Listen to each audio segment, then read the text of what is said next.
All right. Oh, my thing's not showing. Black screen. Black screen! Oh, no! Where is it? Oh, here we go. All right, we're playing Fallout New Vegas today. I got American Krogan with me. How you doing, Krogan? I'm doing good. How are you? Oh, pretty good.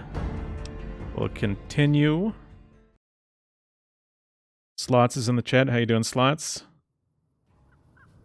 So I have the acoustic guitar here that I stole, but still never have it? Oh, that's right. It went into your inventory, right? No, I never. It's never in my inventory. It's just floating. Whoop. I figured that I didn't. Weird. I should know. So your save point loaded with you holding it? Yep. I've never tried that before, and all the time I've spent playing these Gamebryo engine games, I've never tried doing that. Although I'm not shocked now that I think about it. They do save the game saves do record the three-dimensional position of objects, so I guess that's not surprising. All right, someone told me to shoot this monument before. I'm just gonna give her a whack. Oh gosh. What the fuck are you doing? My brother died at the Battle of Hoover Dam. You're desecrating a war memorial. Oh, that was You're a little bitch, and your brother was too. I just want to see what he does. You gotta pick that. Well, he's gonna kill us. Oh, now it's on. We lost karma. All right, Private Kowalski. You died. All right, reload. We've been through this. Died defending a rock. See? Look. Whee. Yeah, that's crazy. No, not crazy. Anyway. Oh, the screen is zoomed in. What's happening here? Sorry about that. All right. We're going to fix this. Okay, here. If I grab this... I don't know how the screen is the screen zoomed in on OBS. If you hit Control F, it should default to fitting the screen. All right, no, I got it. It's all good. Okay. Boom. Yeah, it just works. OBS just works. I mean, it is a really good program, but I'm trying to well, I'm not going to talk about that. We're here to play New Vegas, not talk about OBS. Okay, so we are in this town because we heard the Great Khans are up here, and they were with Benny. We've got a situation with some Great Khans right now. The brass at McCarran has ordered me to lock down the ruins until it's been resolved. Well, I need to talk to them. One of my patrols was on its way back from Novak when it came under fire from the Great Khans. They radioed for reinforcements, but instead of waiting for us, they chased the Khans into the ruins where they were caught in a crossfire. No deaths, but not all the squad got out. The Khans have Private Ackerman and Private Gilbert as hostages. All right.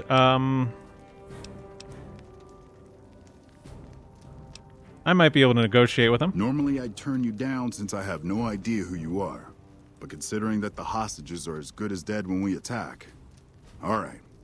I'm going to give you a chance to talk to the Great Khans. Their leader is a man named Jessup. If we hear shooting, we'll be coming in. But it'll probably be too late for you.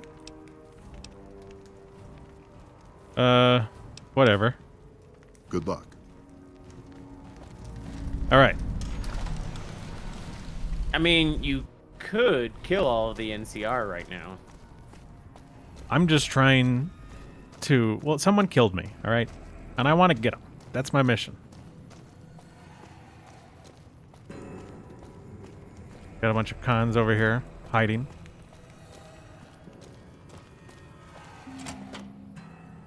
What the hell? You're that courier Benny wasted back in Good Springs.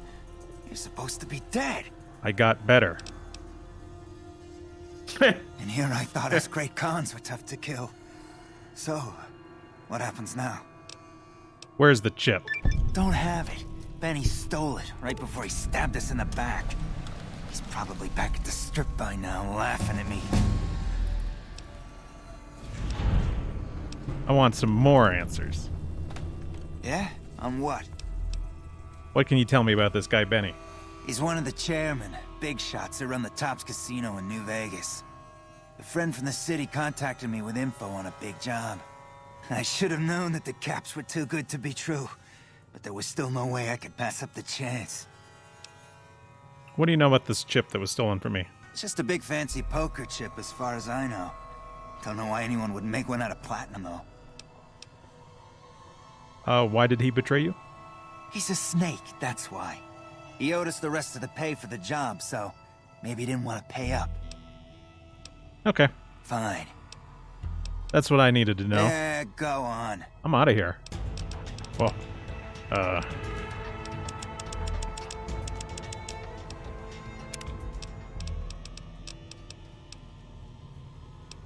don't think this really matters. Bloody mess? Yeah. Things will blow up. Boda on Twitch says, "Hey boys, how's it going, Boda?" Nume's in D Live chat. Nume says he's one of the chairmen. He says it like it was an alien race. Yeah. Yeah, my science is still 100. I'm gonna leave it there. Hey, the negotiations with the Great Khans broke down. You're gonna have to kill all of them. There we go. Where's the way marker telling you to go? Turn around. I think it's telling you to go back in there. Go to quest. Go to quest marker. Or yeah. Yeah, I mean, negotiate for the. no, I'm not doing that. Ring it. Okay, well then, go ring a ding ding. There you go. All right, so let's see here. Well, here's the thing, Boda. People have long names. And with me, you only get the first 3 or 4 letters. So, it might be Boda from now on. You know, like, Nume is Nume. Inagata de There's Boda. more letters after that. What'd you say? Inagata de Boda. I don't know why I thought to say that, but it just came to mind, so I said it. So did we find out if I move faster while with my thing away? You do not. Kind of feels like it. Maybe Yeah, I it's- think it's just kind of an illusion. Yeah. Boda says, "I expect you to pronounce it proper-like, as well as my various titles and holdings." Yeah, well, that's going to be a one betrayed would be related expectation. to a certain Central Chinese woman from the 9th century who showed up in a Mercian Viking settlement. Would he? He might be. What the hell's that noise? Nobody's gonna get that because it's like this obscure Twitter post I made. I'm gonna talk about it in the upcoming Assassin's Creed video.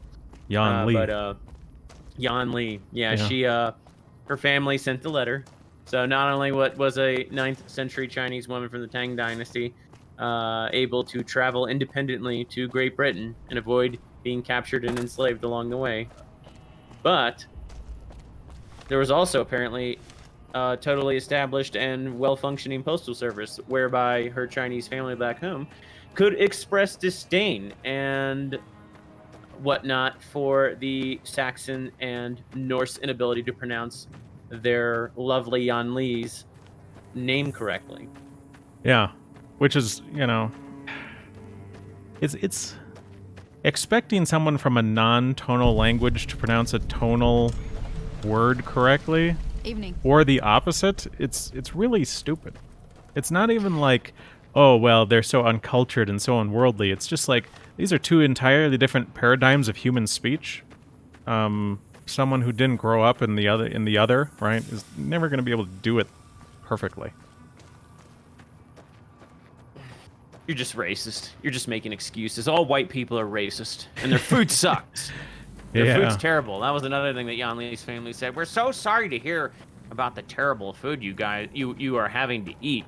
Hopefully, we will send you spices, and then you can begin your escapade, or you can begin your endeavor of creating a Chinatown in Mercia. Because everyone knows that pre-English kingdoms needed a Chinatown for good food. Yeah.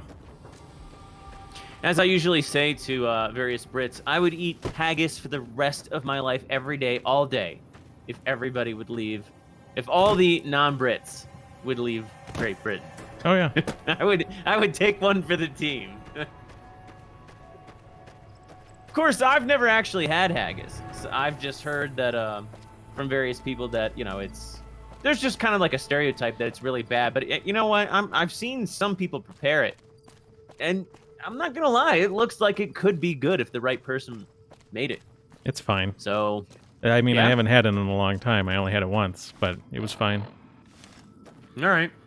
It's not like tripe, is it? Well, it's stomach.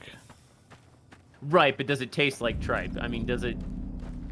As far as I remember, mine was a dish. It was like a casserole. It was like a haggis casserole thing. It was in a big steam pan, and it tasted like whatever spices was in it and shit. Okay. So it's just really like a textural difference, maybe. Yeah.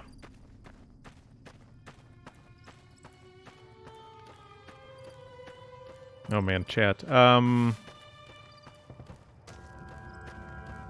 Yeah, Dear. Slots says, never eat pizza again, anti-whites. Well, here's the thing, Slots. Little did you know that tomatoes came from South America. Therefore, Italian cuisine no longer exists.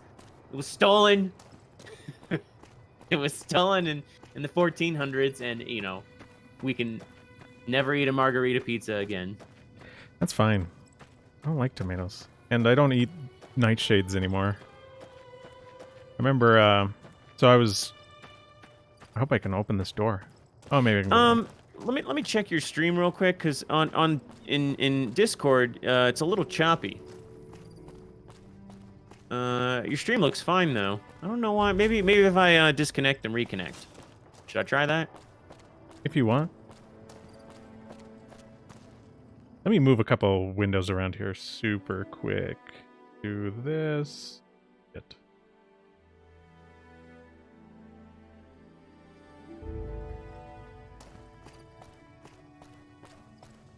Boda says there's no family in Fallout, nobody's having kids. IRL people become very tight with family during times of hardship and distrustful of outsiders. Yeah, I'd agree with that. Yeah. Fallout world is just filled with sexless bachelors doing drugs. Well, to some degree, yeah. It comes from the liberal idea that virtue comes from civilization and education.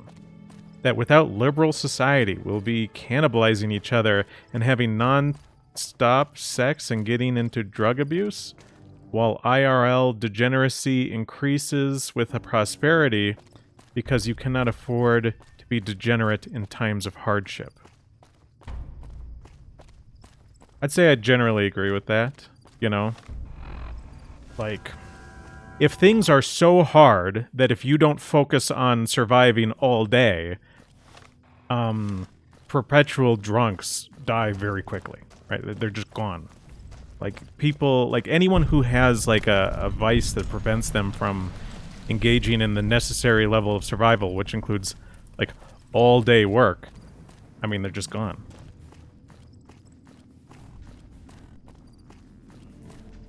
Okay, I think this is Freeside. And if this is Freeside, I might have some important things to say.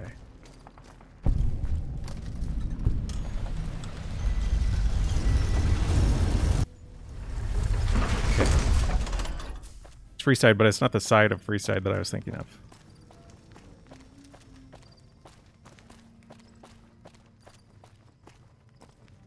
Who's this? Why do you have a pill cue? Normally, We're not playing billiards, are we? Normally there's a guy who greets you. Oh, that's the other entrance. There's nobody who greets you here. Well, this guy was here to greet me. Yeah. He He greeted you. Yeah, he did.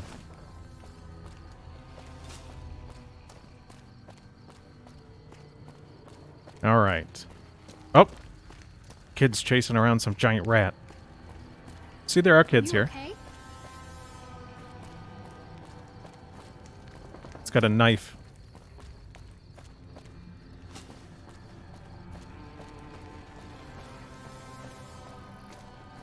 Is it over here that I'm thinking? I'm trying to find a specific entrance. Slot says New Vegas felt unfinished. Well, the guys, from what I've read, the developers really wanted to do a lot of things differently. Need some grub? I And got they you. basically, like the strip, they wanted to really flesh out the strip Typically, a I whole find it lot goes more, down but because better of if I leave people engine guessing. and hardware limitations, they had to cut a whole bunch of stuff. I have my little helpers out. You may have seen them around. You won't regret.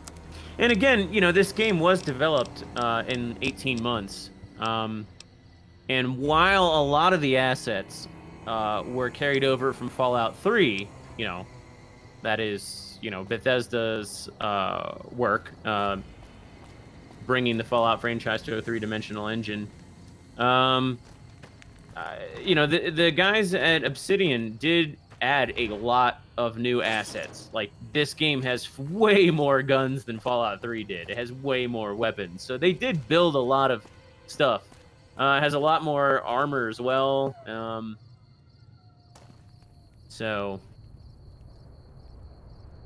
yeah, I mean, in some ways it was unfinished, but considering the time frame that they had, even though there are some issues I'm going to take with the narrative and the moral posturing, overall, I would still say that, you know, what the guys at Obsidian did was pretty impressive. So, They definitely deserve the bonus that Bethesda denied them. so here we have a dirty man. That's fine. He doesn't have much, but most he a people here Western don't really have hunter-gatherer? much. What did you say? Is he a Western hunter-gatherer? I don't know what he is. But, importantly, here he is at this entrance to Freeside with a stand of meat. Squirrel on a stick, red roach meat, crispy squirrel bits. Maybe not the food that we'd ideally like to be eating, particularly the red roach meat. But you know, this is civilization right here. This is making something meager out of what was previously nothing, right? Building up. You build upwards. And I like this guy because he's doing the sort of thing that needs to be done if you ever want this sort of post-apocalyptic world to become organized and orderly and productive again. This stuff, as unclean and unexciting and what as unglamorous as it might be. Now, yeah? Oh, no, if you're on a roll, go ahead. Now, when we went to Nipton, I'm going to put something on the screen. Remember Nipton? Okay. I do. So, Volpez, this guy, he said each did nothing, even when, quote-unquote, loved ones were dragged away to be killed.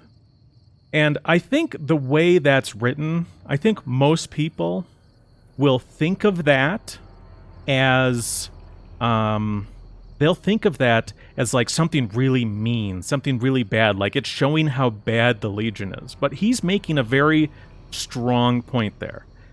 What we saw in Nipton was actually like gangs of various criminals. No one would look out for anyone else. There was no ties. There was no basics of civilization.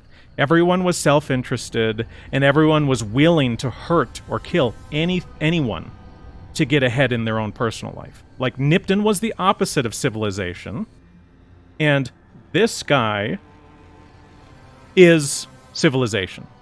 Now, I'm going to quick save here, because I'm going to kill this guy. And I want you to watch them over there. I'm hit. That's life in Freeside for you. When I initially hit him with my crowbar thing, rebar concrete, they said, not my problem. And after he was dead, they said, that's Freeside for you, right? These are people who live here. This is a community member. I'm an outsider walking in and just killing people here. And they don't care. When Volpez says the people in Nipton were degenerates who belonged on a cross and wouldn't fight for each other even when outsiders came in to kill them, that's real. That's real degeneracy. These people belong on a cross, okay? This is degeneracy. And you can't tell me this isn't. if you just let outsiders come in and start killing your neighbors, if someone were to be in, little kids playing in your street, and some outsider were to come in your street and kill the kid, and you were to not even care. Like, these people aren't so scared of me they feel they can't fight back. They just don't even care that this person who is literally a force of building civilization in their community has died. Okay, this is degeneracy. Well, it is. I mean, I would agree with all that, but again, I don't think any of that here was quite as intentful as it might appear. Although, what I do want to also highlight here is the fact that, there's still clearly African-American NPCs running around and clearly white NPCs running around. And so, yet, 200 plus years into the future, thus making it 600 years plus, 600+ years, of African Americans living on the North American continent, that they have not integrated to the point where, we're just one big racial admixture. Right. I mean, again, that wasn't intentful on their part. I think that, it was just, well, we need to have X amount of white NPCs, X amount of blacks, people are, I just think that was just, just a given. But I find that interesting. Again, the same thing happens in Fallout 4, and it's even worse, because it's like, you have the distinct Asian person, the distinct Hispanic person, and the distinct black person, and they all still have their respective linguistic quirks as well. So it's not even like, well, anyway, that's Fallout 4. We don't have to keep talking about that, but I was gonna say too that the rad roaches and whatnot. I think that part of that is supposed to kind of gross players out, like in the Fallout series. This is like, what we're reduced to as humans. Yeah, we're eating bugs now. But like, isn't that interesting though? That nowadays, the elites and everybody else, like, they want us to eat bugs, and everybody talks about how, well, people in East Asia and other parts of the world, they eat bugs, and there's nothing wrong with it. It's just culturally, it's just a cultural thing. And yet this game and many others back in the day could still push the idea that eating bugs was gross, and that they could kind of placate our Western sensibilities still to a certain extent. I mean, I don't know if if this game came out today, if they would necessarily do that. Maybe, I don't know, but it's very interesting to see, how even like 10 or so years ago, certain Western sensitivities were allowed and even, pushed, but today they're not. So I don't know. We can move on. Otis says D-Live is slower than Twitch. Yeah, they're both gonna be at their own speed or whatever. This man's prices are steep, but I hear he's worth it. This man's prices are steep, but I hear he's worth it. This gentleman and I were just settling on a price. I'm afraid you'll have to hire one of the others this time around. All right. Well, that's all I really had for this part. Slot says it was intended though, since they weren't considered part of the Freeside City faction like Fallout 3 cities. And Archiver says that's a scammer, dude. You're right, it is a scammer, but I wasn't sure how to get him to scam me since neither of the guys would talk to me. What's interesting is that Freeside is a faction in the game, and the people there can collectively like you or despise you. And that's very interesting juxtaposition when you put it up against what you just highlighted, that, you can go in there and kill some of the people and they won't do anything. Yeah. It's weird that they would have collective, preference, but not for each other whatsoever. It's not very coherent. Well, that's Freeside for you. This wasn't intended, but it reminds me of what Edward Dutton wrote about black ethnocentrism, that it's very high on... very low on positive ethnocentrism, like in-group ethnocentrism, but they're okay. I forget the way he worded it. Basically, they're very ethnocentric insofar that they're very hostile to outsiders, but they're also very hostile to each other in a way. So that it's like he phrased it as negative ethnocentrism versus positive ethnocentrism. Well, it's like on negative ethnocentrism. But they don't, that's not coherent with what we saw just now in Freeside. But, it's like, if you were for your in-group, you would want someone on your in-group to win. Preferably you. Right? Like, if everyone competing for something was in your in-group, you'll be ruthless. But you'll first work to eliminate outsiders from the competition. Thanks for the free advice. The name's Old Ben. I've been living in Freeside since the day I was born. Why wouldn't I go past the greeter? Those bots are programmed to vaporize anyone who enters the fenced-in area without authorization from the greeter. Okay. Why? I don't want to get blown up, so I appreciate the advice. Where's this guy going? Oh, this is our demonstration. You've entered a restricted. Oh, Submit to a credit check. the demonstration didn't work because I walked too far forward. Trespassers will be shot.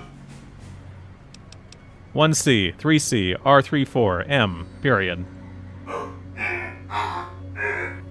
Thank you, sir. You may proceed. Thank you. You have been warned. Extermination imminent. He's still got health. He's alive. You gotta help him. He is alive. Uh-oh. Yeah. I mean, he's alive. Oh, now I can search him. Never mind. Now he's dead. Let's enter the strip. Let out. Yeah, there is an ice cream in a different part. Howdy, partner. Oh, You've come for a piece, haven't you? Welcome to New Vegas. Victor, you scared me. Victor, I need to go to the tops. Where is it? Sorry, Rambler. I know you're fixing to serve up some vengeance, but I'm gonna have to point you to the Lucky 38 first. Mr. House, the head honcho of New Vegas, is itching to make your acquaintance. He'll help you serve that cold dish of yours extra chili. Will he? Why are you, Victor, passing on his invitation? Well, now, it was Mr. House that made Securitrons like me. Seems the least I could do is pass on his message. Don't dawdle. He'll be waiting. I'm sorry to ask you this, but is your setup any different now? Are you playing this in like in windowed mode, or yeah, you are playing it in windowed mode now? Yeah. Maybe You gave me the thing. that. Yeah, I did, and maybe that is having an effect on Discord. Well, as long as you can I'm see not it. Yeah, I can see it. It's just annoying.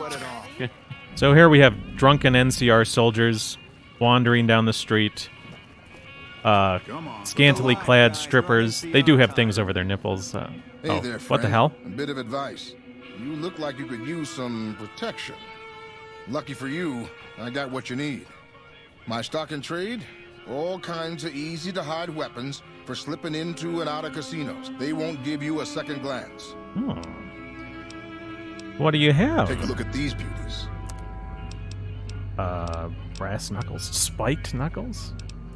Straight razor? Switchblade?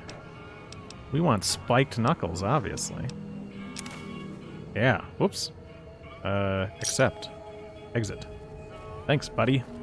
I'll need it. Swear, the monorail is Well, just ahead. I suppose I can check out the tops, or the Lucky 38.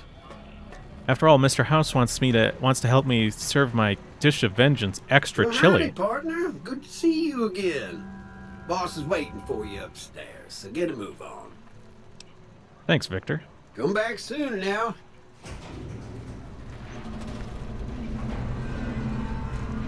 Just squeeze by.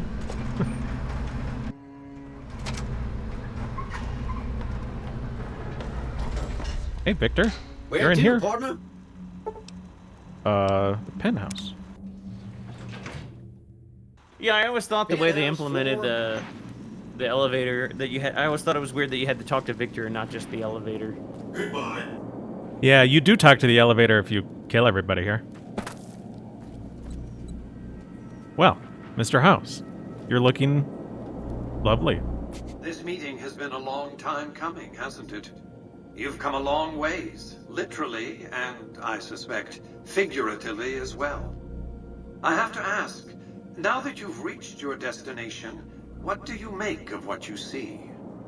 It's lame. Let's see. Can we get down to business? I'm here to kill the man who tried to kill me. Oh, by all means, yes. That's refreshing. The business is this. One of my employees has stolen an item of extraordinary value from me, and I want it recovered. Simple enough. What's interesting about the house and the NCR options is that in a lot of ways, I don't remember them really being that different, because it's like the NCR basically wants to control the same paradigm that Mr. House wants to control. Like they want, you know, this neoliberal, you know, Las Vegas type thing going on, you know, and they just want power over it. They just want to be Mr. House. They're not trying to... They don't have a different vision than Mr. House for Vegas. They don't say, hey, we need to get all the gambling and the drug abuse and the murder and the cheating out of here. They just want to control all the cheating and the murder and the gambling and the drug abuse. Well, I don't care about that. What are you talking about? My only concern is the recovery of the platinum chip. What happens to Benny, I leave to your discretion. When you bring the chip to me, I will pay you 4 times the delivery bonus stipulated in your contract. How's that? What the heck? I have questions. What did you wish to know? How do I get to Benny? It won't be easy. Benny is always surrounded by at least 4 bodyguards, except when he's in his private suite on the 13th floor of the Tops. 13th floor? Private suite? Alone? Mm-hmm. Any idea how I could catch him off guard?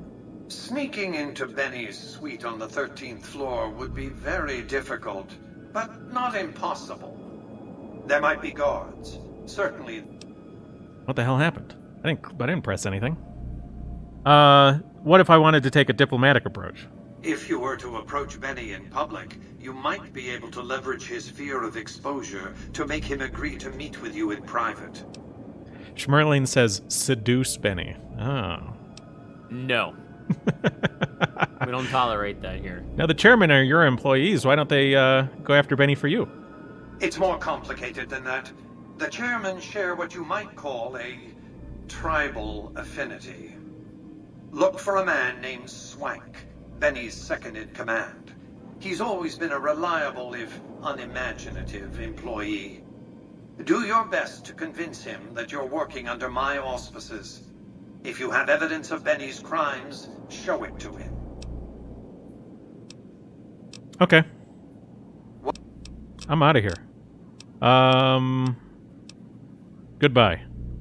Have you considered the terms of my offer? There's little...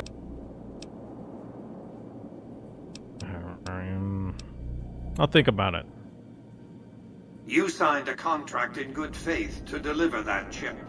You're going to have a hard time on the Strip if you are so incautious of making enemies.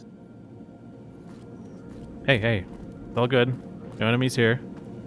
Victor, get me the hell out of here. Congratulations, partner. The boss has instructed me to comp you to the High Roller Suite. You can bring your friends, too. Be like a little clubhouse for the gang you put together. Just bear in mind, you're the only one gets to see the boss. Any friends you got, they can wait in the suite. Enjoy the digs, partner.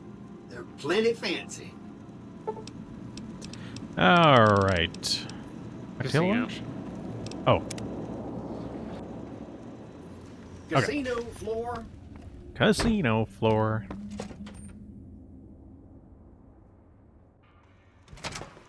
Hey, you there. I have a message for you. Oh, God. It's from Ambassador Crocker. Very important. Here you go. I don't care about your messages, dude. I got a man to kill. What are they doing? I mean, you could drop it. You could go. Well, no, I don't think you can actually. I think it's. It's hard to sleep in this place, I tell you. Last night some girl was. Is this it? Oh, Tops? Yeah. It's gotta be... That. Yeah. That's it. All right. We got to get this man. Hey, fella. Welcome to the Tops Hotel and Casino. I'm gonna have to ask you to hand over any weapons you might be carrying. Keep my holdout weapon Here you go, sir. You have all of them. Smooth and easy, just the way I like it. Don't worry, they'll be as safe as kittens till you're ready to leave. Oh, and a friendly word of advice. If you happen to stumble across any weapons during your stay here, well, just don't wear them openly. You dig? Now that we got that little business out of the way, what can I do to make your tops experience the tops? Goodbye. Have a good time, baby. Hello, Swank. Hey there, pal. Welcome to the tops. And what can I do for you today? I hear you're number 2. I think you should know something about your friend Benny Ben. Really? You got something to say about the big boss, huh? Well, why don't you say it to his face instead of yapping at me? Actually, you know, it seems like Benny's making his own play here. Huh? What are you talking about? Benny tried to kill me and stole a platinum chip I was hired to deliver. That doesn't... Why would he pull a stunt like that? Got anything else to offer? Yeah. Tried to make it look like some shit. He's trying to pull a fast one on the big man. Crazy bastard. You got any more?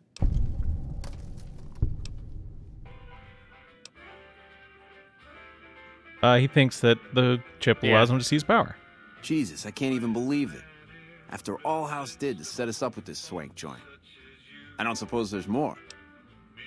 What do you think? Jesus, kid, I think we got a real problem on our hands. Can't believe Benny's a no-good stinking punk. Yeah. Trying to play house like that. He's a punk. Yeah, in a place like I'll this, call Benny, just full of keep him away from stand-up the people. suite. You go search the place. Here's the key. It's on the 13th floor. It's a room with the double doors. Can't miss it. Maybe you'll find something we can show to Mr. House and get him arrested.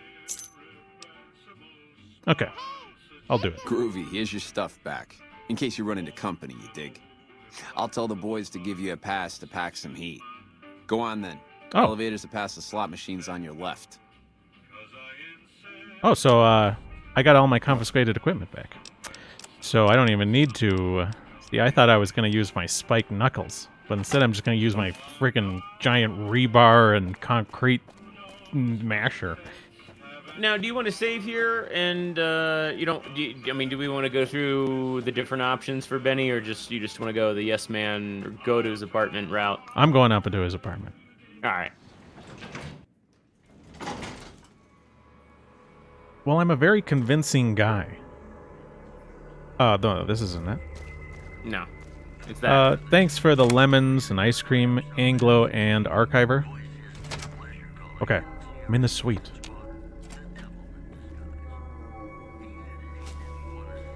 Where the hell is he? I think he walks up here at some point. No. No, I think he does. Turn right. There you go. Yeah, I mean, here's Yes Man in here, yeah. Hey! Hi there! Good to meet you. What can I do for you today? A massage, please. Where's Benny? He was around here not too long ago. He's probably down on the casino floor now. You can wait for him here if you like. I'm incapable of asking you to leave. Oh, well, that's convenient. Do you know what the platinum chip is for? Sure. Benny had me look at it a bunch of times. It's a data storage device, kind of like a holotape, but a lot more advanced. As for what's on it, well, some Whoops. I gotta move my thing. of Mr. House's data transmissions made it sound like the chip could upgrade his defenses somehow. That's just a guess, though. The chip's a proprietary format. You need special hardware to read the data on it. There are 2 locations with non-standard hardware on the network. The Lucky 38 and an underground facility at Fortification Hill. I'd look there. Oh, well, that's very helpful. What are you doing here? Good question. My function is to monitor Mr. House's data network and decode his encrypted transmissions. Allow me to introduce myself. I'm a PDQ-88B Securitron, but you can call me Yes Man. Shouldn't you be working for Mr. House? Victor said that he was in control of all the Securitrons. As I understand it, I used to be just like all those other Securitrons out on the strip. But then my neurocomputational matrix was completely reprogrammed. To be nice! Very, very nice! Oh. Oh, he had some help. A lady friend of his. She said something about living in a fort over in Freeside. But that's all I remember. Some lady from Freeside is reprogramming Securitrons? She's got a mohawk. This is Benny's workshop. Oh. When the tops got renovated, he had this half of the floor blocked off for his own use. I guess you could say it's my entire world. I don't think I've ever left this room. But that's okay. I'm not complaining. Alright, what's he doing with the chip? Oh, he wants to kill Mr. House and use the platinum chip to copy my neurocomputational matrix onto the Lucky 38's mainframe. That should give me control over all Mr. House's defenses, most prominently his Securitrons.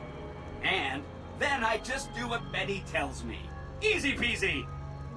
Can that be done? Sure. If the chip can be used to reset administrator privileges, it'll be super easy. Alright, that's fine. See you around. Okay.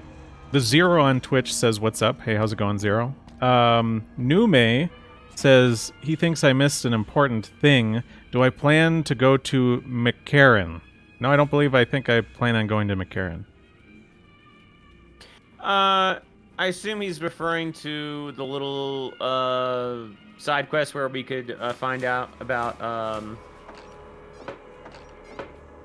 oh god, what's it called? The NCR massacre at not Shady Sands.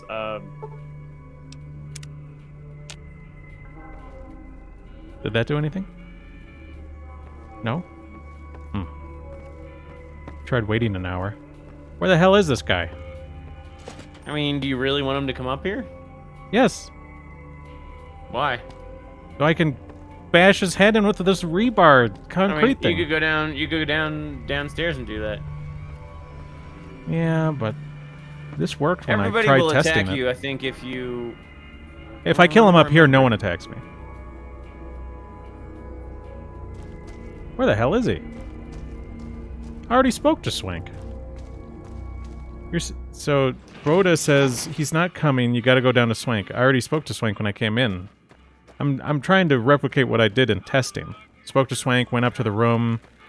Benny came up to the room, and then I beat him up. It might depend on the time of day you go in there. Oh God. Chairman, Swank. You're back. Fine. Yeah, I'll tell him this. He's what?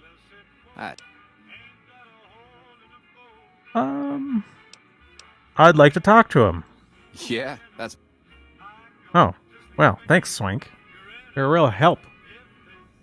Little birdies tell me you've been to visit the Lucky 38. Okay, goodbye. Where is this guy, then? Because he just wandered straight in after I went up to... Yeah, straight What? back there, straight back there on the first floor.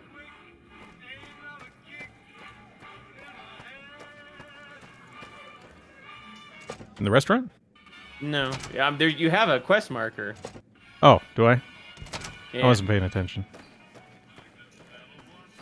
There he is. Well, Benny. What in the goddamn? Let's keep this in the groove, hey? Smooth moves, smooth. Hello. The guy everyone saw go in the Lucky 38, that was you? Oh, shit. Exactly.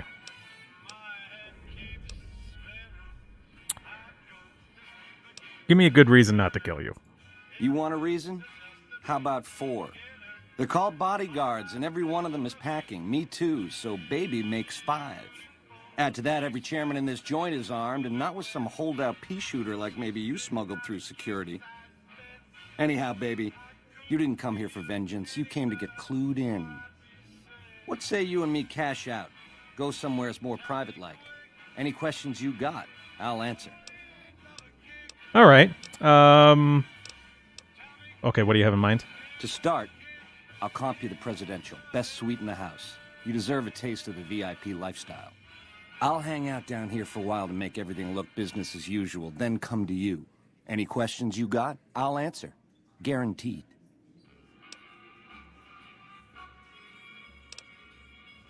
Okay. Don't keep me waiting. Why would I do that, baby? I want to talk to you as much... And you dig this is just son, first base, where'd you right? find this? You and me have a future together, and it's big league and open all night. Here's the key to the Prez. I'll see you there in 2 shakes. Ta-ta. All right. Hopefully 2 shakes. I comped you What the the heck? Prez so we can talk there, hey? No need to keep tugging at my sleeve. Okay. What the hell's happening? Yeah, it's an old buggy game. Oh, you're going the wrong way. I don't go to the elevators? You go turn down. The elevator you want to go is down there. To your right, there, straight. Okay. This it? Yeah. Okay.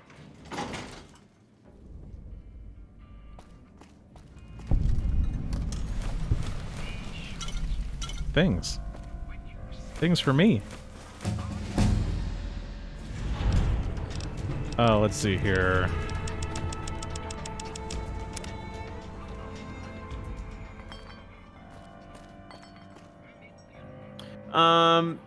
You basically have to go and try to leave because nothing's gonna happen because he's gonna really? betray you. Yeah. What's this? Board meeting room. There's no response from the elevator. Talk to the intercom. Baby, this little meet and greet of ours, chalk me up as a no-show. It would be 41 flavors of stupid to let you get a drop on me. And you've caused plenty enough trouble as is. You've forced my hand. Hell, I gotta skip town because of you. A real pain in the caboose. You're dead. That temper of yours. Kinda why this conversation's taking place over an intercom. Do me a favor and stay dead this time, eh? Good night, all. It's been a gas. Am I about to get gassed? Oh. Over here. Let me just do this real quick. Rip. Uh-huh. Rebar. Come on. You would think that when they're in their casino like this, they would all use guns. Alright. Now, where is he? Oh, is he taken by the Legion? Yeah. Okay. You will That's fine. see him in, yeah. Well, that's why I didn't interrupt, because I think that's actually probably the best thing we could do. Yeah, that's a fine way to do it. The eyes of the mighty Kaisar are upon you. He admires your accomplishments and bestows upon you the exceptional gift of his mark. Any crimes you may have perpetrated against the Legion are hereby forgiven. Kaisar will not extend this mercy a second time. My lord requires your presence at his camp at Fortification Hill. His mark will guarantee your safe conduct through our lands. Incidentally, it will interest you to know that the man you seek has fled the Strip and is likely making haste for Kaisar's camp as we speak. Okay. Tell Caesar I accept. Seek Kaisar by way of Cottonwood Cove, south of Nelson. The Kursor Lucullus will be waiting. All right. Well, now we get to seek out Caesar and the man who killed us. I don't think we can't fast travel, can we? You need to put the quest marker on.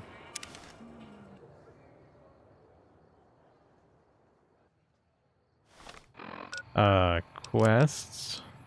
Render undersea. Yeah, I mean, I've already got it. I mean, it's down here. There you go. I can't travel there yet. I haven't been there. Okay, am I going the right way? Okay. I think I laughed at the dinosaur. You need to go right. Really? Oh. Yes. Right at the dinosaur. I mean, you do have the quest marker in the lower left-hand corner. Yeah, haven't been paying attention to that. I'm used to games where I don't get quest markers, you know? So I'm just trying to navigate with a map. And I got my left and right mixed up there. It's a pretty boring walk, to be honest. You probably want to walk in a straight line. I bet I want to set player scale? Oh no, player set here scale. We go. Yes, I'm going to do it. Now I'm big. We'll find. It probably won't crash. You know, I can take a look. Uh-huh. Now we can definitely go in a straight line. Uh-oh. You just console command kill all. I don't even see anything. They saw you and ran off. They got scared. Fucking giant! Attack of the 50-foot man. It's a mole rat. It's big. And now it's dead.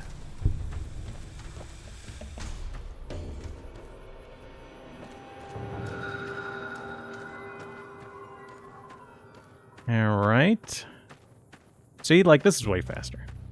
We're not crashing. We really didn't crash that much in my testing. Right, but you have a bunch of mods on right now that help stabilize it. Like, I think you were running before without the executable being large address aware, so it was only using like 2 gigs of RAM. Well, and most of my crashes last time weren't even when I was doing that nonsense. Do I actually go down this path? No, it's over here somewhere. No, it's where the quest marker tells you it is. Yeah, but that's not the... that canyon didn't lead over here. I want to go down where this road is.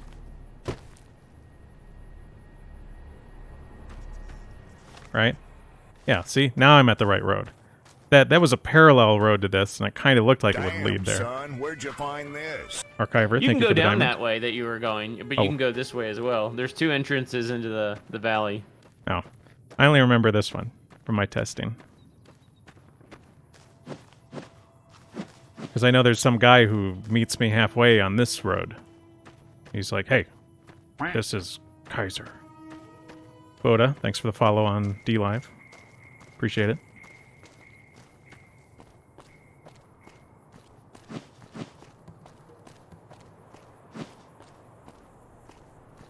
My weapon's way better than the Legion's weapons. They all got their puny little swords, little spears, nothing like this. Halt! What business have you in Cottonwood Cove, outsider? I have the mark. You wear the mark of Caesar. You must be who Cursor Lucullus is waiting for. You may continue, but be warned. Mark or no, we will not tolerate aggressive action by visitors in the camp. Sounds like a step up from Freeside already. Yeah, it does. I mean, these people would fight for each other. And they're evil for it. Yeah. That's a cliff there. Although, it's not very high. I think you can jump down without dying. Well, Boda, it's unfortunate that your name has changed now that you've joined my chat. Do you want to see any of the slaves here, or talk about any of that, or...? I couldn't find anything really interesting in that I wanted to discuss. I mean, there was things there, but I don't know. We're gonna be talking a lot about slaves when we get to the camp. True to Caesar. Awe, are you ready to head upriver? Yes. The trip will take a few hours. Take your place on the boat. By order of Caesar, all visitors must disarm and relinquish all banned items. All right, I'll disarm. Your belongings will be returned to you when you leave. All right. You know, aesthetically, I don't mind the overall design of the Legion, but, you know, I do think the football attire is kind of, you know, it's just weird. Like, would that really be around 200 years after everything? I mean, there are a lot of things that people wear and use that you just feel like, yeah, they wouldn't have that anymore. Like, it would have degraded, or, you know, to the point where it was no longer usable, or they would have built something better by then. Yeah. So here we have one of the slaves. The work never ends. The work never ends. And it's weird. So, you know, she's obviously a woman, and they're using her as a pack animal. And I think this is mostly meant to make you feel bad. Like, it's made to make Roman slavery look worse, right? An overloaded limping woman is going to make someone feel worse than an appropriately loaded man walking fine, who's leading a pack mule, which would have been more common for the slaves of the Roman legions. So, like, the slaves of the Roman legions, a lot of times some of their main job was not to carry things themselves, but to maintain the soldiers and the pack animals that carried what the legions needed. And they probably weren't just, like, limping women, they were men. And, of course, here we got the little kids who are training. And I think we're going to talk to their guy up here.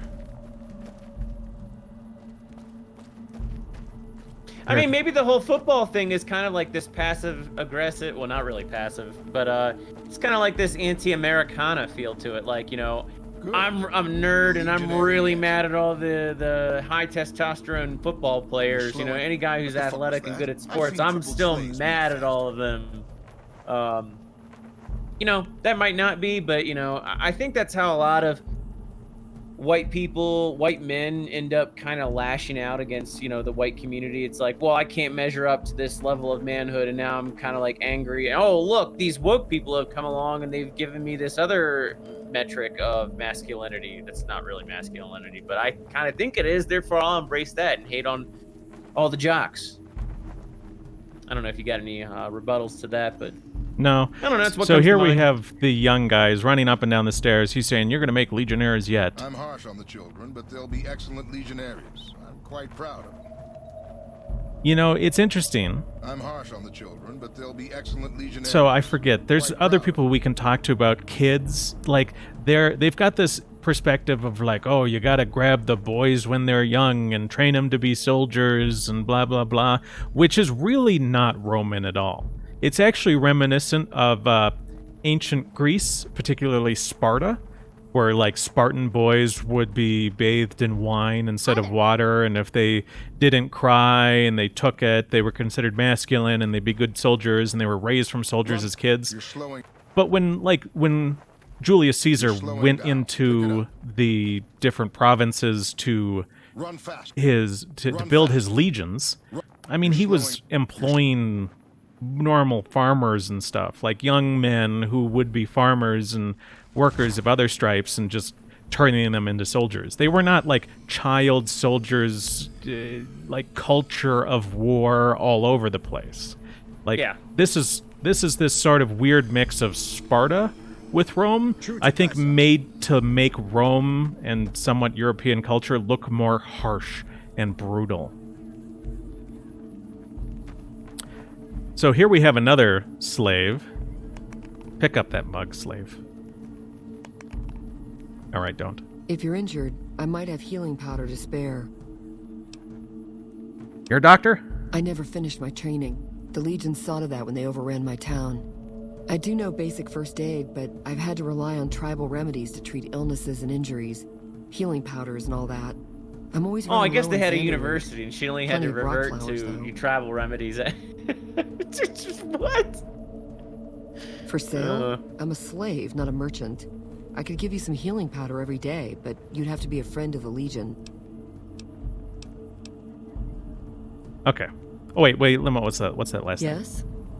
I have some questions. What do you want to know? Where are you from? A small town in New Mexico. The Legion burned it a few years back. That's how I ended up here. Slot says I she's was kept gonna be- back from being the doctor/rocket scientist by these Romans. There you go. How long have you been a slave? 3 years and counting. If I could just get across the river, I'd be free. Not that I'd try it. I've seen what happens when you get caught. Here we can ask, how are women treated at the camp? I'm one of the... Because they're treated so much better on the strip. Oh my God, look at Yes. them. They're sexual meat racks. I mean, it's just so preferable. I'm the gender equality inspector, and I've come to see how women are treated here at the Legionnaire camp. If you could let me know how things are going. We're property. If you're too young or too old, the men usually leave you alone. Usually. Well, that was fairly All right. short. All right. Okay. But yeah, like, I think all of the slaves you find here are actually women. which again doesn't reflect the reality of the actual Roman legions, which would have often used male slaves, right? At least like who went with them. I mean, the Romans wouldn't have potentially taken slaves who were women, but those probably would go back to Rome, and they would be, you know, servants in probably like aristocratic households, or patrician households. Well, there would be concubines. Like we can't act like that didn't happen. That did occur. But we should be seeing male slaves carrying stuff, tending to animals. Yeah, in this capacity, definitely. But yeah, like women would have been sent to cities, and they would have served in a domestic capacity more so than what you're seeing here. Yeah. And and that would include, in some instances, in a lot of instances, being concubines. But again, it's just like, you know, if we're gonna look at it like that, it's just kind of interesting to see. Well, you know, at least on the strip, you're free to sell your snatch, you know, and that's you know, you're a strong, independent woman selling your snatch. You know, like I mean, I don't. Is it really that much better? Slot says, you know, I asked how the women were treated. She said they're property.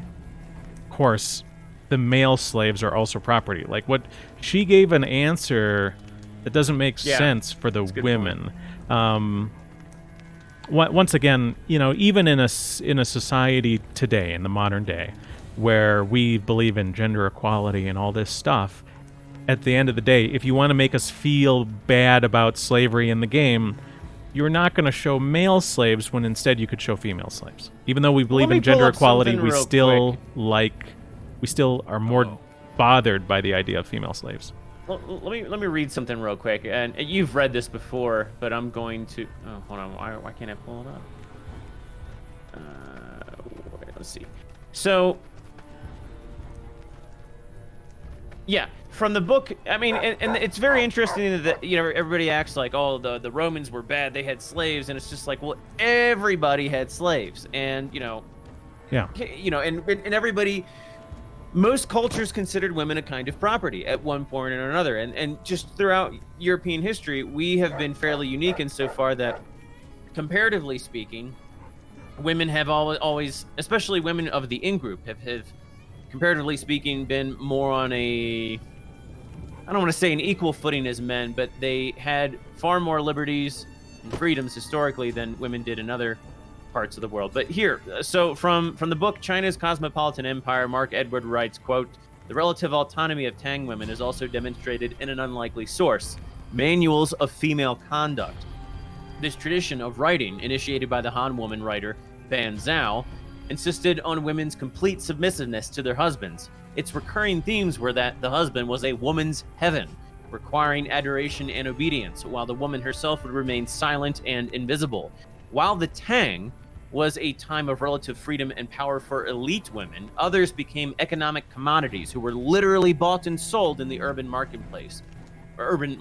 Now, that's between, I want to say, the 6th and 11th centuries. I know it's definitely the 9th century. I have to go back and look at it again. But yeah, so, you know, it's kind of inappropriate to really single out Rome and just be like, yeah, they treated women horribly. Yeah, Nume says he's read a study that said that women tend to have in-group preference when it comes to gender. Both men and women, when presented with fictional information saying that women are better at a certain task, they tend to believe it. And yeah, I believe Aiden Paladin has made some videos that discuss... She dresses both the in-group preference or myths about in-group preference, particularly about men. Aiden has some videos where she talks about how, like, there'll be a movie with, like, a female lead, and that movie will be unpopular, and, like, people will say, oh, well, it's because of sexist men not liking it. And then she's looked at, like, how men receive media with female leads, and whether or not there's any in-group preference, and spoiler, there's not really in-group preference. In fact, with men, there tends to be a little bit of out-group preference sometimes, because after all, we do like women. But let's talk to Caesar. I'm going to call him Caesar. Hello? Lucius? Caesar? There's my guy. I'll talk to Caesar first, since he's like the king. So I finally get to meet the courier who's accomplished so much in so little time. That's why I summoned you here, right? I mean, a man nearly kills you, and your response is to track him across the breadth of the Mojave? You arrive on the strip and waltz into the Lucky 38 like someone left you a key under the doormat? You visit the tops, and next thing you know, the head of the chairman is fleeing the strip like a whimpering little pup? When you set your mind to something, you get results. I like that. The question is, are you ready to get started? I find it interesting. This really isn't that interesting, but I find it interesting how he linguistically refers to, like, you know, leaving a key under the mat, and it's like, that is something that I think linguistically would have vanished, 200 plus years after an apocalypse. Like, I just don't feel like that is a turn of phrase that would have stuck around. Well, yeah, I mean, in this level of society, you can't leave keys under the mat. I mean, and it hasn't been that way for generations. So, it'd be a highly alien phrase in terms of it doesn't make sense in the world they live in. I mean, I have literally pulled up my welcome mat to get a key before, when I was a child. What were you looking to start, Caesar? The time is fast approaching when my legion will assault the Great Dam and invade the West. Before that happens, I want Mr. House knocked out of the game. A quick 1-2 punch, with you doing the punching. Is it kind of symbolic there that the Legion's coming from the east and they're invading the west? Like, it's I don't just know kind of about portraying... that. Yeah, I mean, I don't know. I don't think so. Maybe. All right. What do I have to do? Down the hill, at the west edge of camp, is an old building. It was here when the fort was taken in 2277. Inside the building is a hatch. And inside that hatch are 2 steel doors that bear the sigil of the Lucky 38 casino. Now that same sigil is on the platinum chip Benny was carrying when we captured him. Isn't that interesting? Even more interesting, there's a slot about the same size as the chip on the console that opens the hatch. So you know what I think? I think the platinum chip opens those doors. Doors that can't be pried open, or drilled open, or blasted open. Because all that, I tried. Nume says attacking from the east is the only option when the game is set on the west coast. They could attack from the north or the south. I mean, they could have had a faction come from the south or the north, but yet they chose the east. I mean, I'm not completely set on that. Well, they got to attack from the symbolic. side of the Colorado River with the Hoover Dam. I don't... Anyway, what am I going to do once I'm inside? I want you to destroy whatever you find in there. And then I want you to come back here and tell me about it. So go to the building and take this fucking platinum chip with you. My legionaries will meet you there, with your weapons and equipment. Talk to Benny on your way out. He knows I'm going to let you decide how he dies. Maybe you want to remind him. Wale. So, Boda says, you really got to wonder why Caesar doesn't bum rush the bunker with his men. He has the chip. What does he need you for? Well, he is sending his men with me at the lead. And he's testing to see how I can, if I'm going to follow his orders and if I can lead his men, right? Hello, Benny. Go ahead and laugh, baby. I ain't blind to the humor in this situation. Ha ha ha ha ha ha. Yeah, well, laugh it up on your own time. Down to brass tacks. How'd your meet and greet with Baldy go?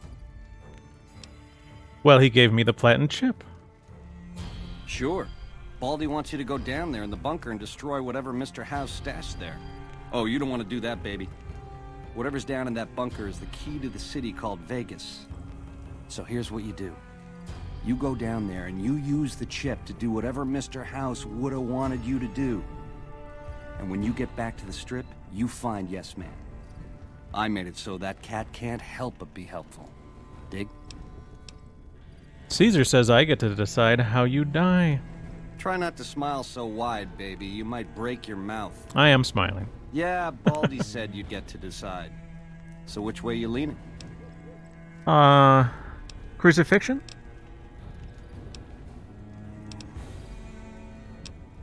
Do you have a preference, Benny? I'm just curious. Yeah. To die in my sleep at a ripe old age after a marathon session of hey-hey with 30 sex-starved broads. You'll set that up? Look, I ain't a harbor for illusions. I ain't expecting to get out of this shindig alive. That's why I'm trying to hand you my scheme, baby. It's called having a legacy. He's just handing me his legacy. Like, I'm gonna be his legacy. That's really weird. Yeah, Like, again... It just doesn't matter who you give your legacy to as long as it goes to someone. Like, what matters more is not... yeah, this is some neoliberal stuff. Well, you saw you've seen Gran Torino, right? No. The film with Clint Eastwood. He's a Korean War veteran, and some Hmong people move in next door, and he ends up he's like a real racist, red-blooded American, and he's real racist against Asians because, you know, the Korean War. But it turns out that his neighbors are really hardworking, and they got a great work ethic, and he ends up hating his own kids because, you know, they're just trying to put him in a nursing home, and they're just trying to leech off of him. And in the end, he ends up dying in a gang war from other Hmong. Like, he gets involved, like, there are some good Hmong and some bad Hmong, and he ends up getting himself killed in a gang war to save the good Hmong, and he literally leaves his entire inheritance, everything, to these people and cuts his kids out. Yeah. Well, Benny, how do you feel about crucifixion? Yeah, real popular around here. It's a crowd pleaser. All right. Ta-ta. I'll talk to you in a bit. Look at these cute Legion mongrels. I want a dog like this.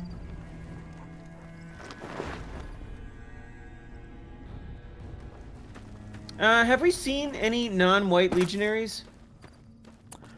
I don't believe so. Are there non-white legionnaires? Look around the camp. I'd say take the time to do it, because I don't recall there being any non-white legionaries.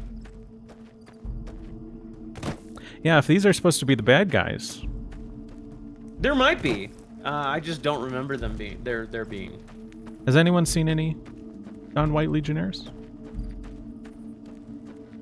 Where are they? Oh, here's one. He's white. I'm looking forward to getting sent. Are you white? Maybe not. Nondescript. Watch yourself. It would help if he stood up. Also, the lighting might be weird here. Hard to tell. There might be a bug going on, actually.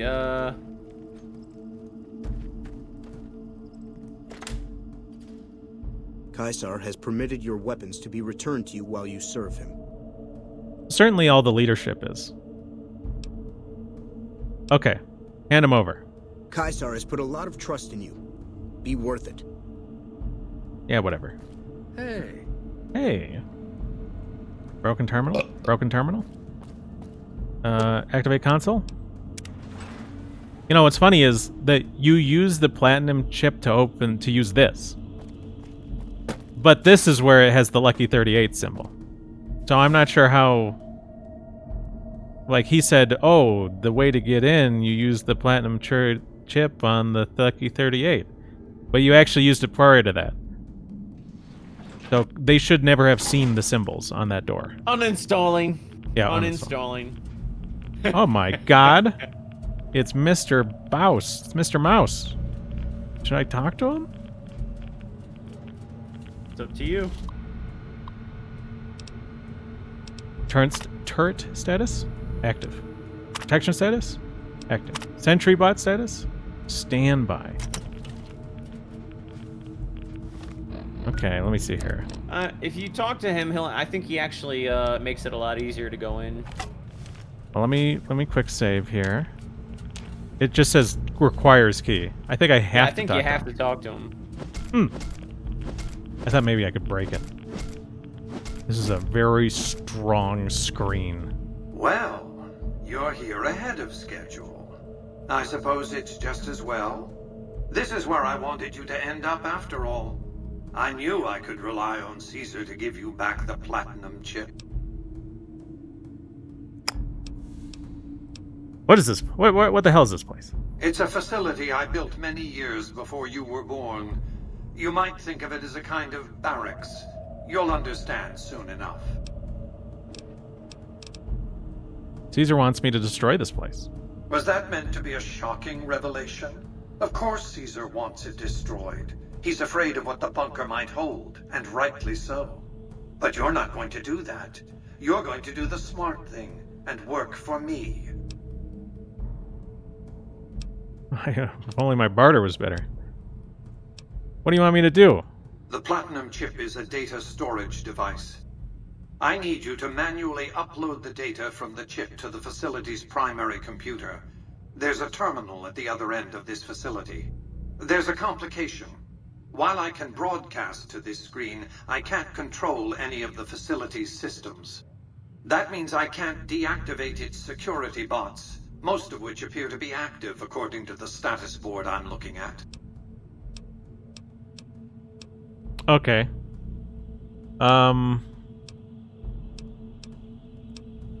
We'll see what happens. I like to think you have enough sense to do the right thing. The rewards for doing so are immense, as are the punishments for not doing so. I probably should have killed this guy when I was in Vegas. Because Vegas is probably going to be hostile to me after I blow this shit up. This is now a free fire zone. Free fire zone? Get out of here. Boom.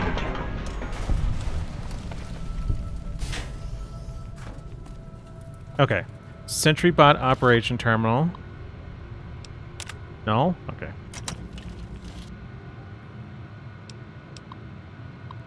Oh. Well, this is the first time I'm doing a password thing. Okay, bed chamber. Remembered? God. Peacefully. There we go.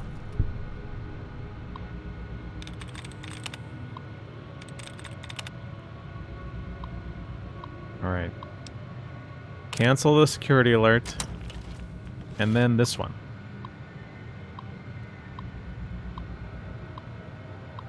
Stealing? Okay. Breathed? No.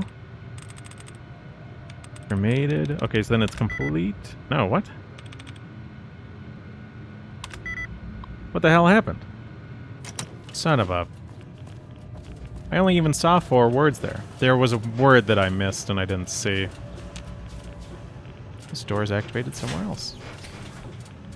Sorry, I wasn't watching for a minute. I have Adobe Media Encoder running in the background to make some proxies, and it crashed, and I had to like reset it. Do not be alarmed. Order will be restored soon. You could use the console command to kill everything. But I have this great thing. You really like that hammer, don't you? Or the rebar. Yeah, I got God mode on. Move along, please. Move. Whoa. Look at that. See? That's fun. Oh. Ah, see, he blew up.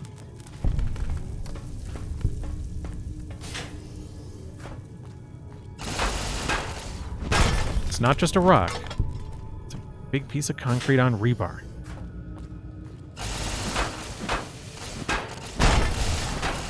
You having fun? Yeah. Whoa. I'm like in the cinematic mode. It's the kill cam. Oh, okay. Yeah, it bugs out sometimes. What the heck? Okay. So I think you're supposed to use it around here somewhere, but I'm not going to use it here. I'm going to blow this place up.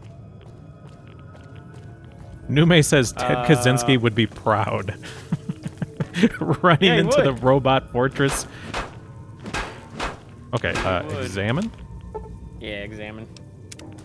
Okay. Now can I hit it? Or do I hit this? Examine. Why don't you look at the? I don't remember. Why don't you look at the quest log?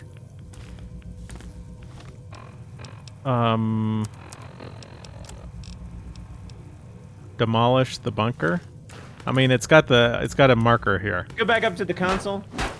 Go back up to the console. I think you have to. You get a couple different options when you go to the console, and you probably have one to destroy it. Set that in motion, and then you gotta go do the stuff to the generator. I think I need a gun. Yeah, so you leave it alone. I need a gun. So Nume, is that a good gun? Player, add item, 0300C2971. Oh, wait, no, 271? X2 antenna? What the hell is this? Does this work? Jesus. Crazy. This doesn't do anything. Yeah, you need a gun. Okay. Can you give me a gun, Krogan? You have guns in your inventory. Oh, maybe I do have guns. I forgot. You got a ton of guns. Rifle? Is this? There you go. I have ammo? Yep. All right. Excuse me? Forgot that I had guns. Power fluctuations detected.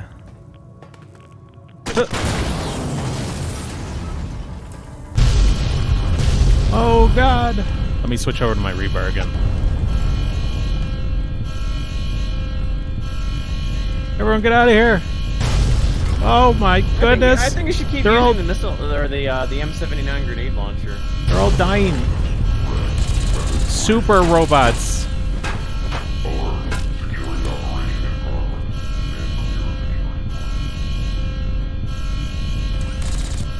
Do you have the slightest idea of what you've done? Nope. Of what you've destroyed? You've doomed Vegas to be ruled by corrupt bureaucrats or fanatical savages. Single-handedly, you brought mankind's best hopes of forward progress crashing down. No punishment would be too severe. Oh, well. You're not coming to my birthday party. Yeah, I always felt like they kind of pushed you in the direction of siding with Mr. House, and I just don't really get why they would be so in favor of that. Well, I think they're in favor of independent New Vegas. And, like, Yes Man is... I think Yes Man definitely appealed to people more than Mr. House. Yeah, it did, but I just... Caesar's will, but I must confiscate your... Okay. You're free to... Yeah, I know that, but at the same time, I feel like the developers have a bias for Mr. House. If you kill him, I mean, they published this little eulogy, and isn't that Mr. Like House? Didn't he write his own eulogy? No, his own I don't obit? think so. What was that? I don't think so. I mean, maybe he did, and then it gets published afterwards. Yeah, I mean, I think it's something that he wrote about himself, and it like automatically gets sent when his signal goes offline.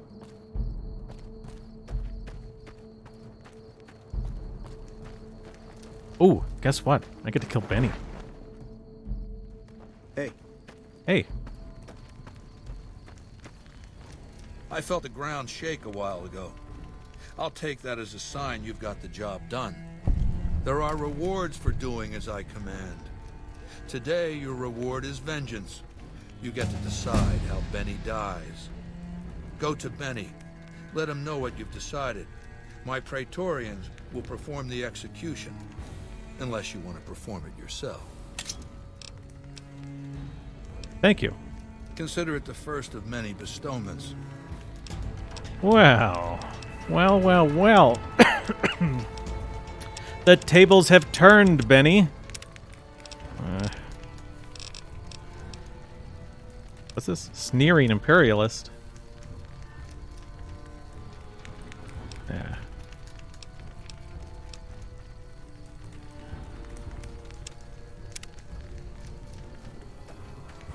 Hello, Benny.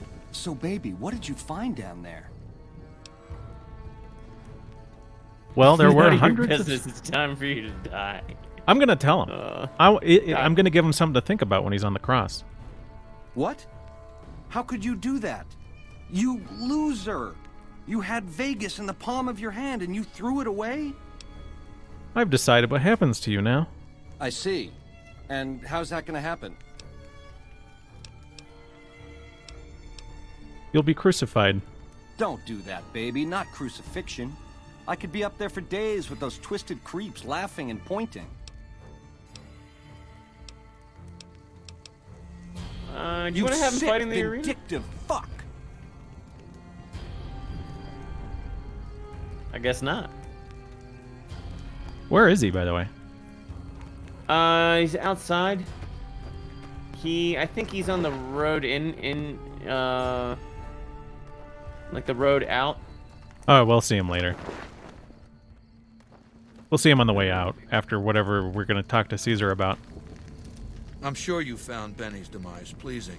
The destruction of an enemy? There are few things more satisfying. Let's press on, shall we? As I was telling you before, I want Mr. House out of the picture.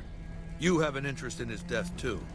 If he knows that you destroyed his gadgets beneath the fort, he will strike back. You know where to find him.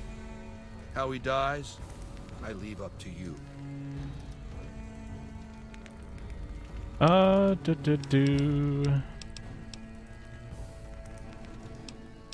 have some questions. What did you want to know? So here's where he's going to see if he talks about the legions and Rome.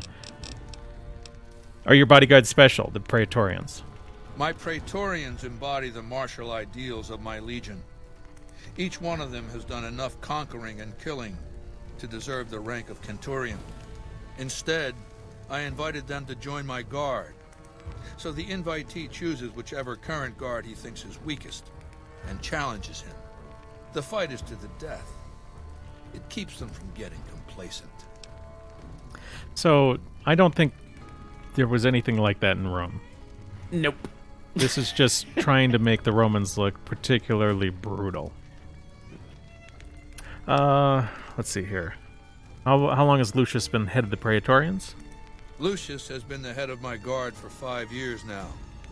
He was a subordinate guard for 8 before that. No invitee has dared to challenge him yet. Maybe it's an issue of respect. He is getting on in years. And you notice he also said, like, oh, they've earned potentially to be the rank of Centurion. Keep in mind, that was not a particularly high rank. I mean, imagine a Centurion functionally is in charge of 100 guys. But some of the armies that Caesar commanded were up to 40,000 guys. I mean, being in charge of 100 out of 40,000 is not, let's say, that important. I still say it's a significant rank. It's a thing. I don't know if it's like they're so big that they're so amazing that they're functionally like an equal level to the Secret Service. Right, know? But think about it. This guy doesn't have thousands and thousands and thousands of troops. So, doesn't he? No. How big is the territory he has? That you don't know, but I don't think we're dealing with like an army of hundreds of thousands. Well, not hundreds of thousands. But... I mean, the Visigoths, when they came into Iberia, they maybe numbered total men, women, and children maybe 30,000. I mean, this is post-apocalypse. The population's way down now. They have been going around, collecting, incorporating other groups and whatnot. But I just don't think it's really that high of a number. I mean, I'm pulling this out of my ass, but like maybe 20,000, something like that. I just don't think these are generally very high numbers.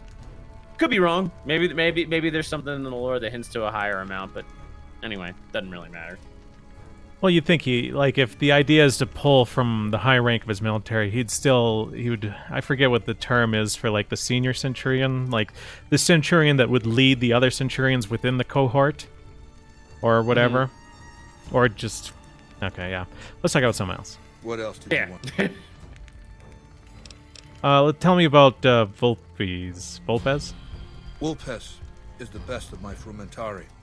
A remarkable individual from an unremarkable tribe south of the Utah. He was brought into the Legion as a boy, survived training, fought well enough as a legionary to be promoted to the rank of Decanus. Then in battle against an unimportant tribe, he broke ranks and led his contubernium through a hole in their defenses to capture its chieftain. Well, his Centurion wanted him crucified for disobedience, so I made him a frumentari. Now, something interesting too is, so he says he, did this to be promoted to the rank of Decanus. Decanus is guy who's leading 10 people, right? Or he's one of the 10. Yeah, he's the leader. And, I think you see this a lot. When people who are maybe a little bit more left-leaning politically when it's time for them to write about a hierarchy, like the Roman legion, they imagine all hierarchies as really sort of top-down experiences, where a centurion would promote someone to Decanus, or someone higher up would promote someone to Decanus. In the Roman legions, a Decanus was selected out of the people, right? Like, what I mean is, like, so you would be 8 soldiers total, you and 7 other guys. Well, the 8 of you would decide who is Decanus. And it's 8 instead of 10 because you had 2 slaves, right? So you'd have 8 soldiers, 2 slaves, and generally like a pack animal. And the slaves are handling the pack animal and handling your equipment and stuff like that. Well, like, you would democratically kind of pick who was the leader. Because with only 8 guys, a lot of times someone sort of naturally rises to the leader. But it was voted for by the guys. So, like, it's a hierarchy. Someone's in charge of other people. But when people on the left write this sort of thing, they always imagine hierarchies as more top-down rather than bottom-up. Yeah. This is hierarchy, but it's a bottom-up hierarchy. Decanus is just who you decide. Well, it's just like, the Visigoths. I just think a lot of Indo-European groups, I was talking to you a while back about the Visigoths. It's like, they didn't like the idea of, for a time anyway, of hereditary kingship. They really liked for whoever was going to be king next to have earned it somehow, or to have gotten, for everybody to have chosen who was going to be king, or at least accept it. Mm-hmm. Yeah, I mean, the idea really is throughout European history, I think that there's been a strong tendency toward the populations or tribes choosing in one way or another, or at least accepting, who's going to be the leader, who's going to be the king. I mean, it usually, more often than not, it wasn't like this tyrannical, like, where somebody came in and established themselves as the king by absolute force. Yeah. So anyway, yeah, we can move on. What did the Fumentari do? Whatever I require. Infiltration, assassination, dramatic atrocities to break the spirit of the enemy at Kedara. They're mentally flexible. They operate behind enemy lines for extended periods, imitating the enemy's customs without becoming sullied. In all these things, Wolpus is a master. Let's talk about something else. What else did you want to know? People in the chat are saying that a lot of the scale down stuff is because it's a video game. I mean, that's true to a certain extent, but that's visually why you see things the way that they are. But just even in terms of the lore, I don't think that we're dealing with huge swaths of people. I mean, again, this is post-apocalypse or post-apocalypse. Population's way, way, way down. I mean, assuredly we're dealing with thousands and thousands of people, but not tens and tens of thousands, not hundreds of thousands, surely not millions. Maybe tens of thousands. Yeah. Oh, yeah, I can buy that. Tens of thousands. Yeah, like Not someone much said more than something that. to the effect of like, oh, well, there's only 20 guys in his camp. But yeah, it is true. But there's also like, at least 70 tents in the camp. I mean, like, I think this is supposed to represent something much bigger. Right? They didn't make a bigger Right, camp it is. because making I mean, a bigger you can't camp have a whole requires a bunch bunch of work cycles. Not only that, but and just running a whole bunch of, and like, these games are terrible at running. Like, the more NPCs you have running, the more AI packages you have running, and that just tanks the CPU. Yeah, so I mean, like you said, there's a whole bunch of tents. There's this big visual aesthetic. There's this big. Yeah, the visuals are supposed to give you an idea that there's more NPCs there than are actually there, but yeah, again, though, I don't think we're dealing with more than 50,000, maybe 50,000. I don't know. Anyway, we've beaten this. So how did he rise to power? Ironically, I was born a profligate myself, a citizen of the NCR. My family lived not far from the Great Boneyard. After raiders killed my father, my mother sought the followers' protection. I was 2 years old. She found work at their library, cooking and cleaning. I learned how to read, and soon I was taking courses, free of charge. So you were a follower of the Apocalypse? Oh yes, raised in that tradition. And the teaching stuck. I was taught it was my responsibility to bring the torch of knowledge to the waste. I may have taken the torch part more literally than they intended. What changed you from a follower to a dictator? When I was 20, the followers sent me east to Grand Canyon. It was my first expedition. Just me and a physician named Calhoun. As an anthropologist and linguist, my assignment was to learn the dialects of the Grand Canyon tribes. What a fucking waste of time. Why would learning dialects be a waste of time? If you think it's worthwhile to make smart people learn how to talk like backward savages, you're a follower of the apocalypse. Or an idiot. Anyway, we met up with a Mormon missionary who already knew a bunch of dialects. Joshua Graham. He was supposed to teach me, but before that went too far, the Blackfoot tribe captured us to hold us for ransom. They were a backward bunch, but the real problem was they didn't know how to fight. You know, it's interesting. We could go somewhere far with that, but we're not going to. But the idea of having a bunch of smart people analyze the sort of accomplishments of a not very smart and accomplished people is a waste of time. Interesting. Right. So what was wrong with the Blackfoot? The Blackfoot were at war with 7 other tribes, each just as pissant as they were. But outnumbered like that, they weren't going to last long. It's one thing to be taken hostage, another to be lashed to a sinking ship. So over Calhoun's objections, I decided to take certain steps. What steps? I taught them how to use the guns they already had, how to strip and clean them, how to breathe when pulling a trigger, how to reload ammunition. They looked at me like I was some kind of a sorcerer. So I taught them how to make explosives and started drilling them on small unit tactics. If there's anything I learned as a follower of the apocalypse, it's that there's a lot of good information in old books. So what happened after you trained the Blackfoot? Divide et impera, divide and conquer. I led the Blackfoot against the Ridgers, their weakest enemy. When they refused to surrender, I ordered every man, woman, and child killed. When next we surrounded the Kaibabs, and they likewise refused, I took one of their envoys to the Ridgers' village and showed him the corpse piles. This was new for the tribes, you see. They played at war, raiding each other, a little rape and pillage here, a little ransoming there.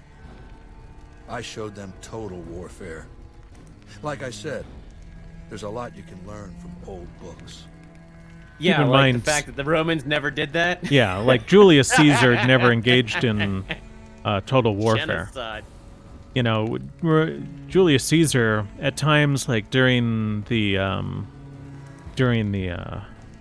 war with Pompey, the Civil War, the Roman Civil War, like he would have conquered Transalpine Gaul and the Iberian Peninsula, as well as some other areas. But Transalpine Gaul and the Iberian Peninsula that he conquered, actually, that's where a lot of his legions came from, his legionnaires. I mean, if he had just wiped people out there, 1, there wouldn't be that many to recruit, and 2, the people left would hate him, and they would not fight for him. Caesar was very well liked. That's kind of how he got so much power. Right, well, not only all of that, but it's like, you know, the Romans, I don't remember... Well, yeah, I mean, they had a process, the name eludes me at the moment, but they had a process whereby they would basically take the other conquered people's gods and they would incorporate them into the Roman pantheon, or at least give them some kind of sacred position. It's like, not only did they not kill everybody, but they, you know, as far as one could during conquest, they respected who they conquered and, like, you know, allowed them to continue their traditions and whatnot and so on and so forth. But I mean, with some exceptions, like Romans and Greeks did not like circumcision. Yeah. So they were real big on people not doing that. They were real, you know, adverse to the idea of anything like that. There's more, but I'm not going to get into that.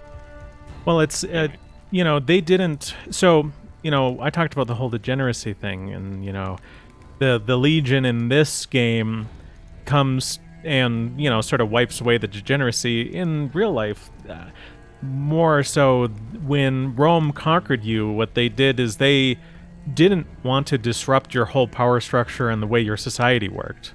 They just wanted someone at the top of your power structure that was friendly to them. Right, because if you wipe everything out, then you can't collect any tribute. Yeah. Like, they're no good to you anymore. Yeah. Boda says, I'm pretty sure they also hunted the Gaelic druids down. You mean like in Britain and stuff? Because that would have... Caesar really didn't spend much time in Britain. A lot of the major conquest of Britain would have been far past Caesar's time. It would have been far past the Republic and well into Imperial Rome much later after Caesar's death. So what happened? I don't think they... we can move on. Go ahead. Okay, what happened to the tribes? I was just going to say they didn't... Yeah. Kaibobs joined me, and the Fredonians after that. All the pissant tribes with names that should be forgotten. I knew from the start I'd need to eradicate this plague of tribal identities, replacing them with a monolithic culture, a uniform identity. So that's what I did once my confederation of tribes was large enough. I crowned myself Caesar and created a single great tribe, my legion. I sent Calhoun, the follower captured with me back west, with a message that I should not be interfered with. Joshua Graham, the Mormon interpreter, stayed with me and served as my first legatus. I mean that's just I feel like we should like reiterate everything that we just said, but maybe we don't. But those lines there just seemed like completely heinous. Anyway. What do you mean? Well, it's just like, you know, we're gonna replace everybody's identity with this monoculture, and it's like, again, Rome didn't really do that. Like, right. When they went in and conquered an area, they allowed that area to retain its identity. Mm-hmm. Now, he's talking about making a functional society, a cohesive group out of nothing, and that is, you know, you do want a collective identity for this new group. But this is not what Caesar did. Right, Caesar already had an established. What Obsidian is saying is that this guy went in, and by proxy, they're saying Rome did this. They're saying that they went in and wiped out everybody's individual tribal identities. Like, they went in there, like, this is kind of feeds into the European thing of, oh, we went in and, you know, wiped out everybody else's identities that, you know, we engaged with, you know, just wiped everybody out. And, you know, there were instances in which, like, you know, Americans during westward expansion would send, you know, Native Americans to, you know, boarding schools and whatnot. We would try to, you know, save the man, kill the savage. You know, like, there are instances wherein stuff like that has occurred, but, you know, I think it's a gross mischaracterization of Rome. You know, like, you can't claim really that Rome did that. I mean, the downfall of Rome in the end really was that it tried to incorporate too many peoples. And it didn't do so by... I don't know. Do you get where I'm coming from? Yeah, I mean, this man in this fictional story, really is so different from Julius Caesar. While you can give him some of the same trappings and some of the same ideas, they're really not that much like each other, because they simply can't be. So, since forming the Legion, all you've done is conquer other tribes? That's right. Decades of warfare, absorbing lesser tribes, gathering power, forging the dross into a vast, razor-sharp scythe. My Legion's expansion has never ceased. Much of the Utah and Colorado and all of Arizona and New Mexico are mine. We have cities of our own, but nothing compared to Vegas. Finally, my Legion will have its Rome. But obviously, yeah, so he wants to make New Vegas the Rome of the New Roman Empire. But like, that's what he said there. You know, he's got everything from Denver, most of Utah, all of New Mexico and Arizona. I mean, like, this guy's got huge land. I mean, this has got to represent a lot of people, right? I'm sorry, say that again. You cut out for a second. He's got everything from Denver to most of Utah, all of New Mexico and Arizona. Even in a less populated future, this has got to be a lot of people. Well, those areas weren't all that populated to begin with. So I don't know. I mean, and you know, it's not like they if they have 1/10 of the current population, we're still looking at a lot of people. Okay, let's talk about something else. What?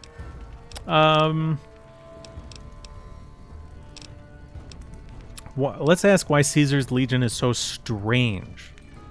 I used Imperial Rome as the model for my Legion precisely because it was so foreign, so alien.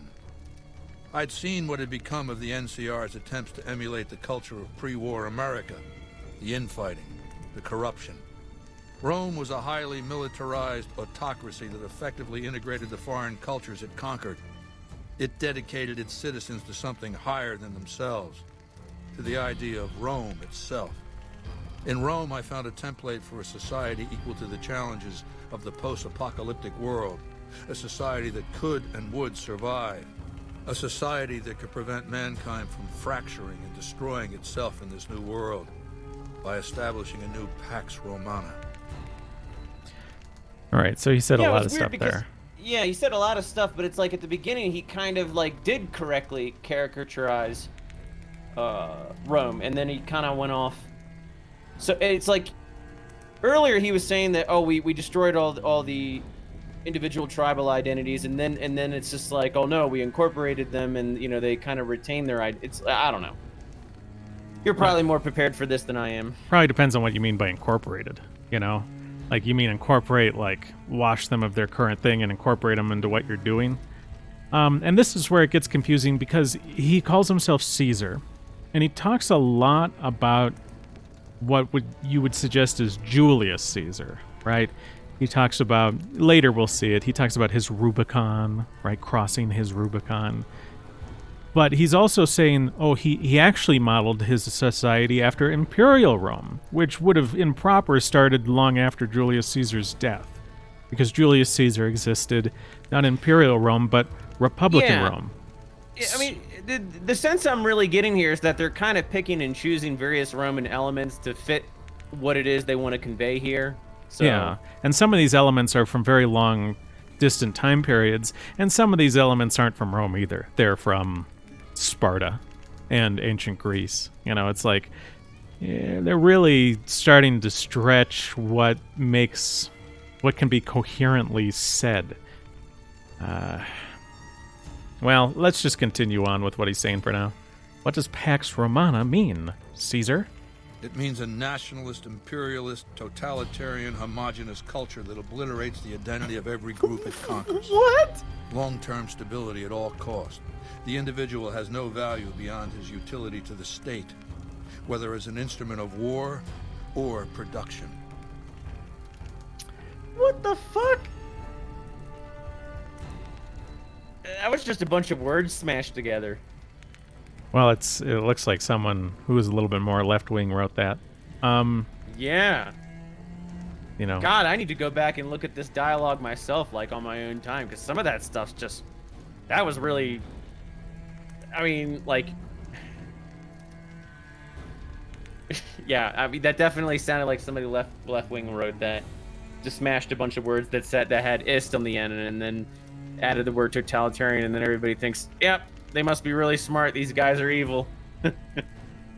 Yeah, and I mean, so Julius Caesar, and even later, you know, as you get into Imperial Rome, generally wasn't totalitarian, you know. I mean, just simply wasn't. But, all right, so you're going to destroy the NCR because you hate its inefficiencies? Oh, and he's going to talk to us about Hegelian dialectics and stuff. No. I'll destroy it because it's inevitable that it be destroyed. It's Hegelian dialectics, not personal animosity. What are those? How do I put this basically enough? It's a philosophical theory, the kind you might encounter if you took time to read some books. The fundamental premise is to envision history as a sequence of dialectical conflicts. Each dialectic begins with a proposition, a thesis, which inherently contains or creates its opposite, an antithesis. Thesis and antithesis. The conflict is inevitable, but the resolution of the conflict yields something new, a synthesis, eliminating the flaws in each, leaving behind common elements and ideas. So, what's dialectic about you and the NCR? The bombs wiped the slate clean. Human civilization descended to a level of ignorance that effectively set our cultural progress back to zero. The NCR has all the problems of the ancient Roman Republic. Extreme bureaucracy, corruption, extensive senatorial infighting. Just as with the ancient Republic, it is natural that a military force should conquer and transform the NCR into a military dictatorship. Thesis and antithesis. The Colorado River is my Rubicon. The NCR Council will be eradicated. But the new synthesis will change the Legion as well. From a basically nomadic army to a standing military force that protects its citizens and the power of its dictator. Now keep in mind, when he describes the NCR as having the same conflicts of Rome, or Republican Rome, and how he's going to cross the Rubicon, keep in mind when Julius Caesar crossed the Rubicon, he started a civil war. This is not a civil war. And Julius Caesar was able to do everything he did because he, as a force against the sort of the establishment in Rome, was extremely popular with the people. Julius Caesar was loved. After his funeral, during the funeral, they ripped up courthouses for their benches to create a giant funeral pyre in the center of town, so to speak. Because there already was a funeral pyre. But the crowd was so incensed with Caesar's death that they were like, no, that funeral pyre is not good enough. We're going to build a big one right here in the center of town. They were going to trash the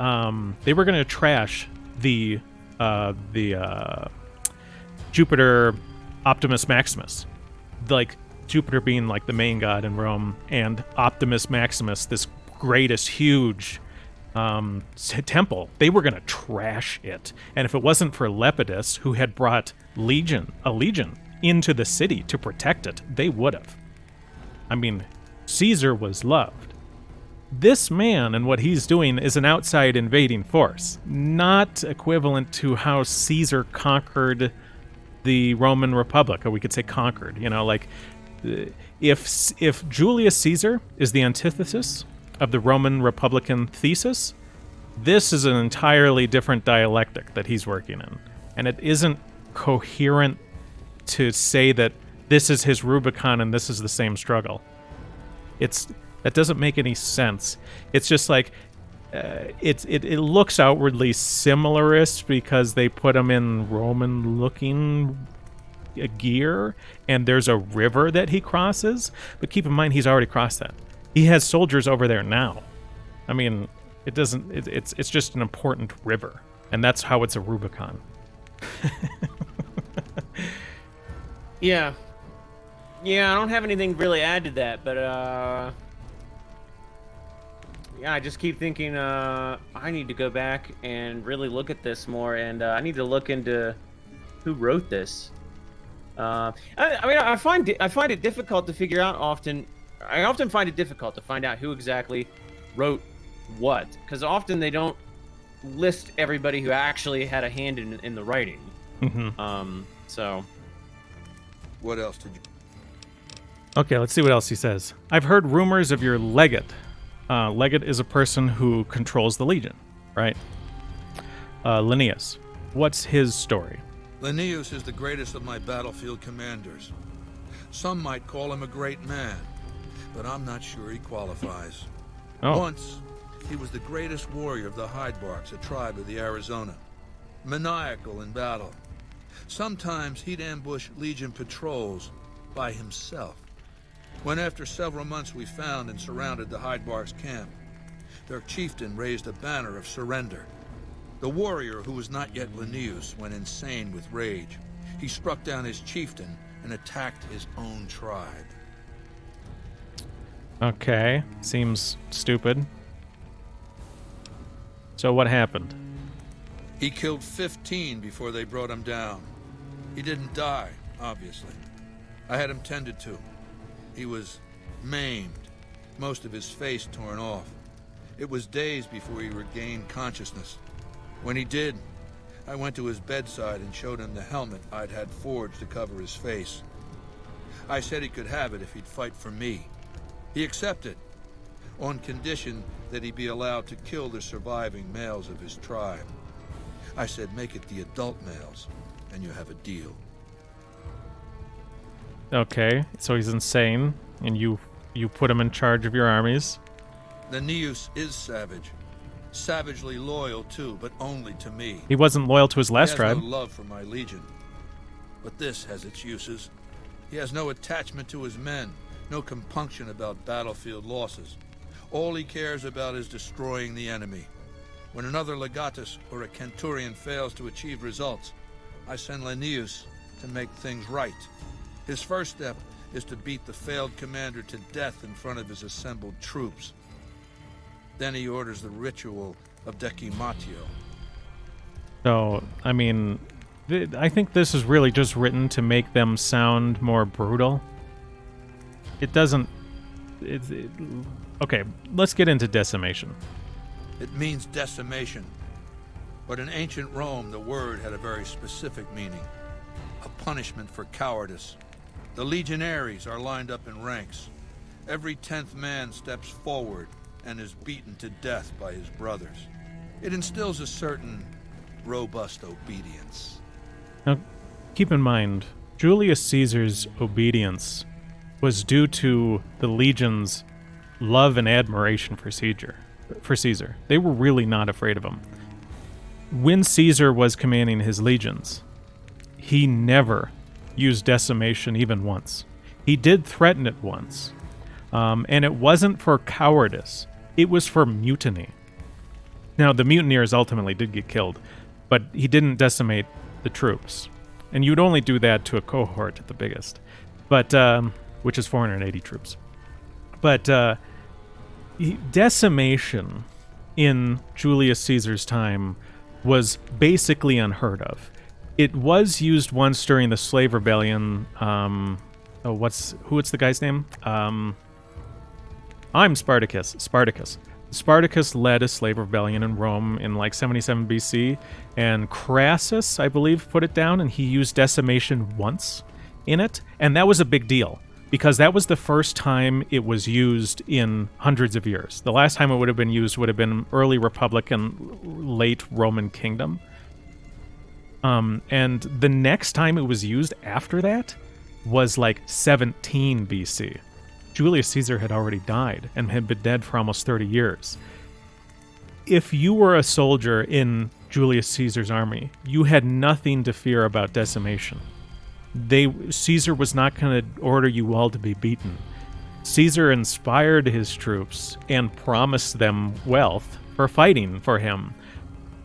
This is nothing like Julius Caesar, and this is nothing like the late Roman Republic and early Roman Empire, or even later Roman Empire.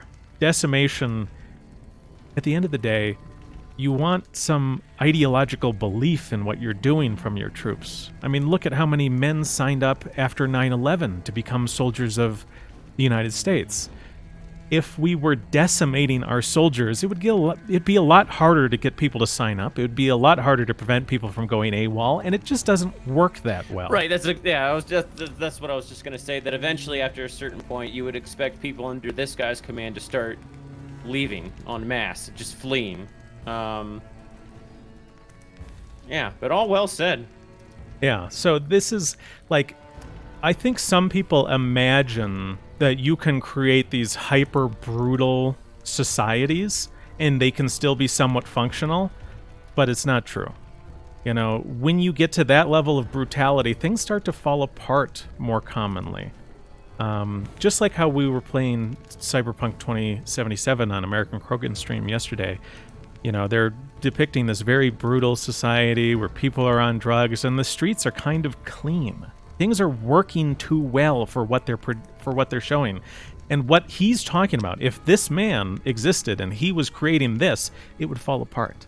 There's not enough ideological belief. There's not enough promise for these men that they're eventually going to own land and be farmers and have wives and children. They're just promised that they'll be beaten to death if they're disobedient. No, if they're coward. not even disobedient. They could be obedient but too cowardly, and he'd beat them to death. Yeah, it's not like the tribes he was amassing were all like living under the NCR or some other group that had some kind of like sophisticated paradigm that was making them suffer in some sense. Like, I mean, you can't even like say he's freeing all of these people from, you know, the neoliberal order of the NCR or whatever. I mean, these are all backwater tribes that he's smashing together, and so it's not even like all those tribes would necessarily have some kind of ideological bone to pick with the NCR. I mean, you know, he's just gathering these people through brute force and forcing them to fight an enemy that they really, at this point at least, have no history with. Yeah. So let's keep going with what he's saying then. Linnaeus will lead the assault on the Hoover Dam? Yes. This time my legionaries will be more frightened of the commander behind them than the enemy before them. That doesn't work. There will That's be not no a thing. failure this time, no retreat, no years of gathering slaves and resources for another assault. With Linnaeus to drive the Legion forward, the dam will be taken. It will be our bridgehead across the Colorado. So he's saying like, oh, they're going to be more scared of the legate than the enemy army, but you can't function as a military like that. Yeah, I mean, overall I would say that, but it's like, you know, I mean, what comes to mind immediately for me is the Soviet machine gun squads that wouldn't allow troops to retreat. Yeah, and I mean it doesn't work long term, and I'm not sure. And you know, when we see elements of that happen, like when elements of that happen historically, they're always hugely talked about because they are so rare. Where someone tries to do that stuff, you know what I'm saying? Oh yeah, I mean that's something that's cropping up in a lot of games and a lot of media now. Like all this hyper focus on something that is actually rare. You know, and people, they hyper focus on it and they make it seem like it was ubiquitous. And it happens not just with like things to make. I'm having a hard time wording this. It happens with stuff, all kinds of stuff. Not just in instances where it's just like, oh well, this group did something horrible. You know, every once in a while we're gonna focus on that to make them look really bad. Like sometimes people do that, like with the Vikings. You know, like, you know, they're apparently. We talked about this before. Apparently, there was a couple named Hjor and Lufina was from an Asiatic tribe, you know, probably of Mongolian origin or, you know, Siberian origin. And it's like that happened very, very rare. Like that was a very rare occurrence for a Norseman to marry somebody like that. And then people will find out that happened, and they'll act like, well, that happened all the time because, you know, we're gonna like super focus on it now. And yeah, that happened all the time. And Red Dead Redemption 2 did the same thing with like female gunslingers. It's like, you know, you can go back and you can find a couple female gunslingers, but even at the time they were widely reported on just because they were so rare. It wasn't because they were a particularly good gunslinger. It wasn't because they were particularly well known for some other attribute other than the fact that they were a woman, and there weren't a lot of women who did that. So just today in general, over the last like 15 years, there's like this tendency in pop culture to focus on these exceptions to the point where you start to convince everybody that they were like ubiquitous, like that they happened all the time. It's really bizarre. So I see what's happening in the chat. So there you got on Twitch, there's an NCR Chill Ranger and a Caesar's Legion soldier arguing with each other. And they're freaking out. Most of the people watching are on DLive, by the way, for those of you on Twitch. In the DLive chat, let me bring it up. Boda says, if you're more afraid of your commander than your enemy, you join your enemy. And that's actually something... So, defection is real. It happens in real life. And that is one of the risks with you... If your commander is going to kill you and you go to your enemy will often accept you fine. Like, it's not this thing where you walk over there and you say you surrender and they kill you. Like, the Legion in this game would do that, but not in real life. And one of the things that you see with, if you look at Julius Caesar and his civil war against Pompey, Well, defections happened. And they weren't defecting from Caesar to Pompey because they were afraid of Caesar.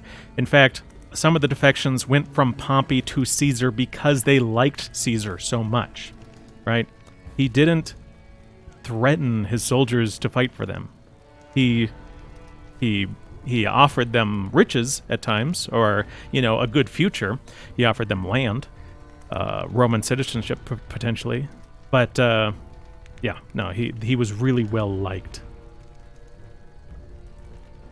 Yeah, you generally, to retain people, you offer them a stake.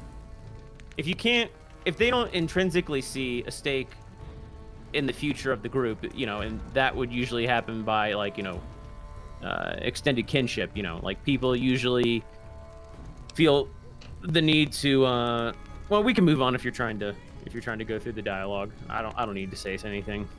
So why did the Legion lose the first battle? It's not going to happen again. That's all I have to say about it. Oh, wow. Let's talk about something else. What else does he have to say about here? What's the machine in your tent? It's called an autodoc. As the name suggests, it's an automated physician, more or less. He can treat broken bones, cuts, punctures, scrapes. Sometimes I bestow its use upon someone I favor. Makes for a powerful gift in a culture that forbids painkillers and is largely ignorant of medical science. And I think that's it. That's all he's really going to tell us about the Legion for now. We're going to learn more about the Legion and sort of the ideas that, what is this, Bethesda? Yeah. The ideas that Bethesda... Well, no, Obsidian. I mean, you could say Bethesda... Obsidian / Bethesda presents about the Legion. Like, at the end of the day, what they're presenting about the Legion is going to suggest to players that the Romans were like this, and on some level European civilizations were like this. And it comes out very weird. A lot of this just doesn't necessarily make sense, and it makes them look bad. And the go-to rebuttal people usually offer up to what you just said is that it's not the developer's job to educate people, blah, blah, blah. And it's like, okay, well, you can't act like this is going on in a vacuum. Like, our education system is becoming garbage, and a lot of people just aren't learning about this, and this is the only way that they're learning about Rome and other and more European history. So, at a certain point, you can't just continually say, well, it's not the developer's job to educate your kids, blah, blah. I mean, they don't have a right to mislead your kids either. And yeah, and this is misleading. I think that you've made a very good case here that, in fact, to a very, very, very real extent, this game is misleading their kids about Rome. Yeah. All right, I'll eliminate Mr. House for you. Good. Don't know what kind of security he has inside the Lucky 38, but if you can find a way of catching him off guard, do so. Is he going to say anything to me? Until Mr. House has been dealt No. with, you and Okay, I have nothing what time is to it? talk about. It's about time to end it. It's 9:08, but I would say go outside and look at Benny. Talk to Benny real quick before if you're gonna end it. Yeah, now, let's just do a regular save.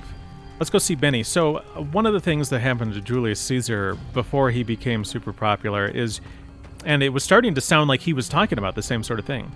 Julius Caesar was abducted by pirates and ransomed. And in this story, he ends up leading them, right? In our Caesar here in the game. In real life, the Julius Caesar says, hey, he actually tells them that he's going to crucify them once he's free. And apparently they thought it was a joke.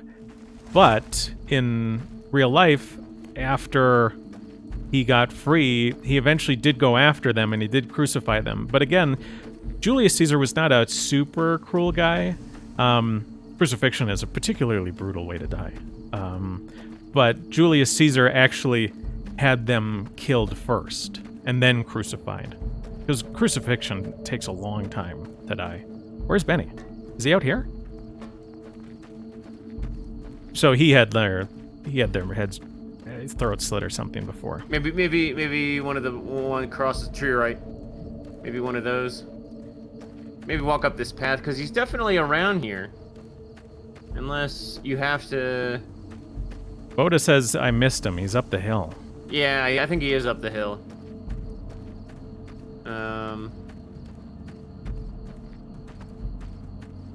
No, it's up the way you walk down. We missed him.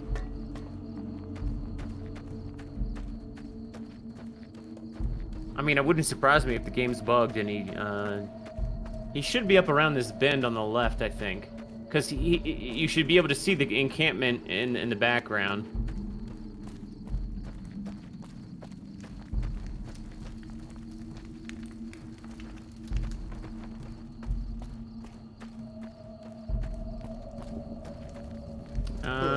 Yeah, I don't know. Oh, here he is. There you go. Okay, is he alive? Okay, talk to Benny. Happy now, you twisted bum? Well, I ain't gonna give you the satisfaction. Scram, will ya? So I'm gonna do... I hope they won't see me.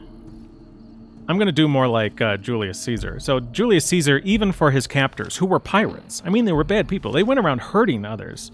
Even for them, he had them, you know, regular killed. And then their body was put on crucifixes. He actually didn't make them wait days on a crucifix, slowly dying. Let me see if I can get him. He doesn't look like he has any health. He said... Oh, no, he is taking damage. Come on.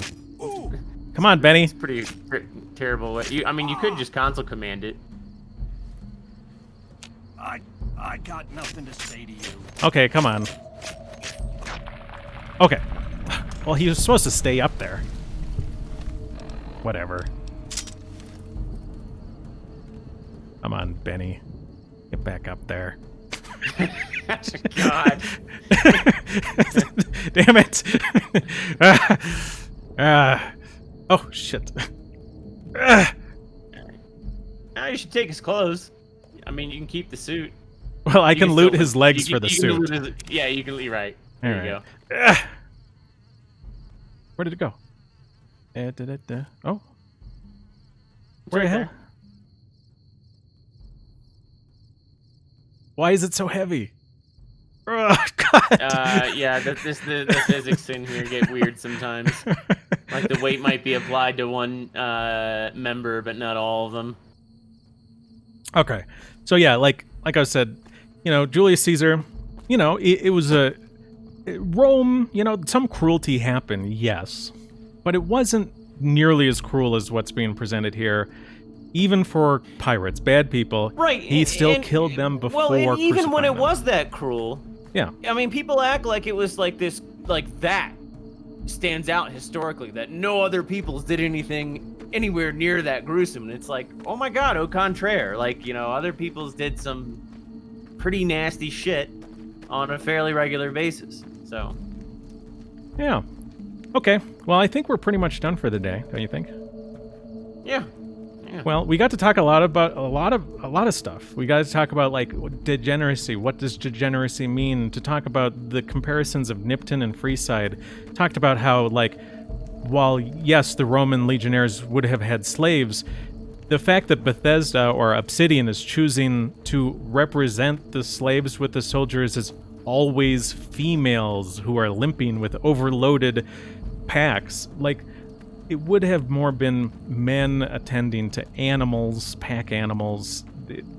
The fact that there's no male slaves anywhere in the camp seems to me to be the game developers want the gamer to have a stronger emotional reaction that's against the Roman slavery because it's these women. A lot of these people, like they will. These same people. I don't know about all the developers at Obsidian when this game came out. Surely the developers who are there today, because I think we should actually play through the more recent Obsidian game because it gets way more woke. So that might be something we should look into. But like curiously, it's very curious that a lot of people insist on sexual equality and then use traditional stereotypical paradigms of female vulnerability to emotionally gouge at the person who is like at the player or at the audience. It's like equality, but here we're going to use this traditional females are weaker paradigm and vulnerable to, you know, emotionally manipulate you. So it's like, you know, a lot of we want to have it both ways. So. Yeah. I mean, the gamers believe in sexual equality, but at the same time, they feel worse if they see a woman get harmed than a man get harmed, so they're going to represent all the slaves as female. Okay. Right, and now at this point, sorry to keep going on, but at this point, we're getting to this really weird point, especially in Assassin's Creed games, where you see women all over the battlefield, and it's like, now we're trying to get to this point where you're not supposed to have, like, this reaction to that. You're supposed to think, oh yeah, I'm crushing some female's skull. This is normal. Mm-hmm. You know, it's not normal. And you should have a very visceral reaction to that, and you should think, no, this is wrong. Yeah. Anyway. Nume says, both men and women are more susceptible to women suffering than men. Both sexes feel stronger about women being hurt than men. And yeah, and that's definitely it. Okay. Coming up next year, we're gonna play Fallout New Vegas again. Haha, get it? Next Wednesday, 7 p.m. Next year, this upcoming Saturday, me and Krogan will play some other game. What are we playing? Payday 2? Yeah, I think so, because Borderlands was too boring for me. Yeah. So we're going to be playing Payday 2 this Saturday. We might try and rope some other people in. Otherwise, here's a picture of a snake biting bread. Smerlin says, do you think you'll finish it next week? New Vegas? I don't remember how long the rest of the game is. Probably not. We got to do all the boomers. The boomers takes forever. I would say, if I had to estimate, I would say there's probably 2 to 3 more sessions. Yeah, and, then, and there's going to be a lot to through talk about everything. with the boomers. Yeah. Okay. You got anything to say before we cut it? Krogan? Nope, that is it. I think you did really well today, by the way. Just wanted to say, I think you made on a lot of really good points. So. Oh, thank you. That's very nice of you. And thanks, Archiver, for the diamonds that you sent earlier. I thanked you back then, but still appreciate it. And see y'all on Saturday if you show up for that stream. Otherwise, see you next week. Same time, same bat channel. Peace.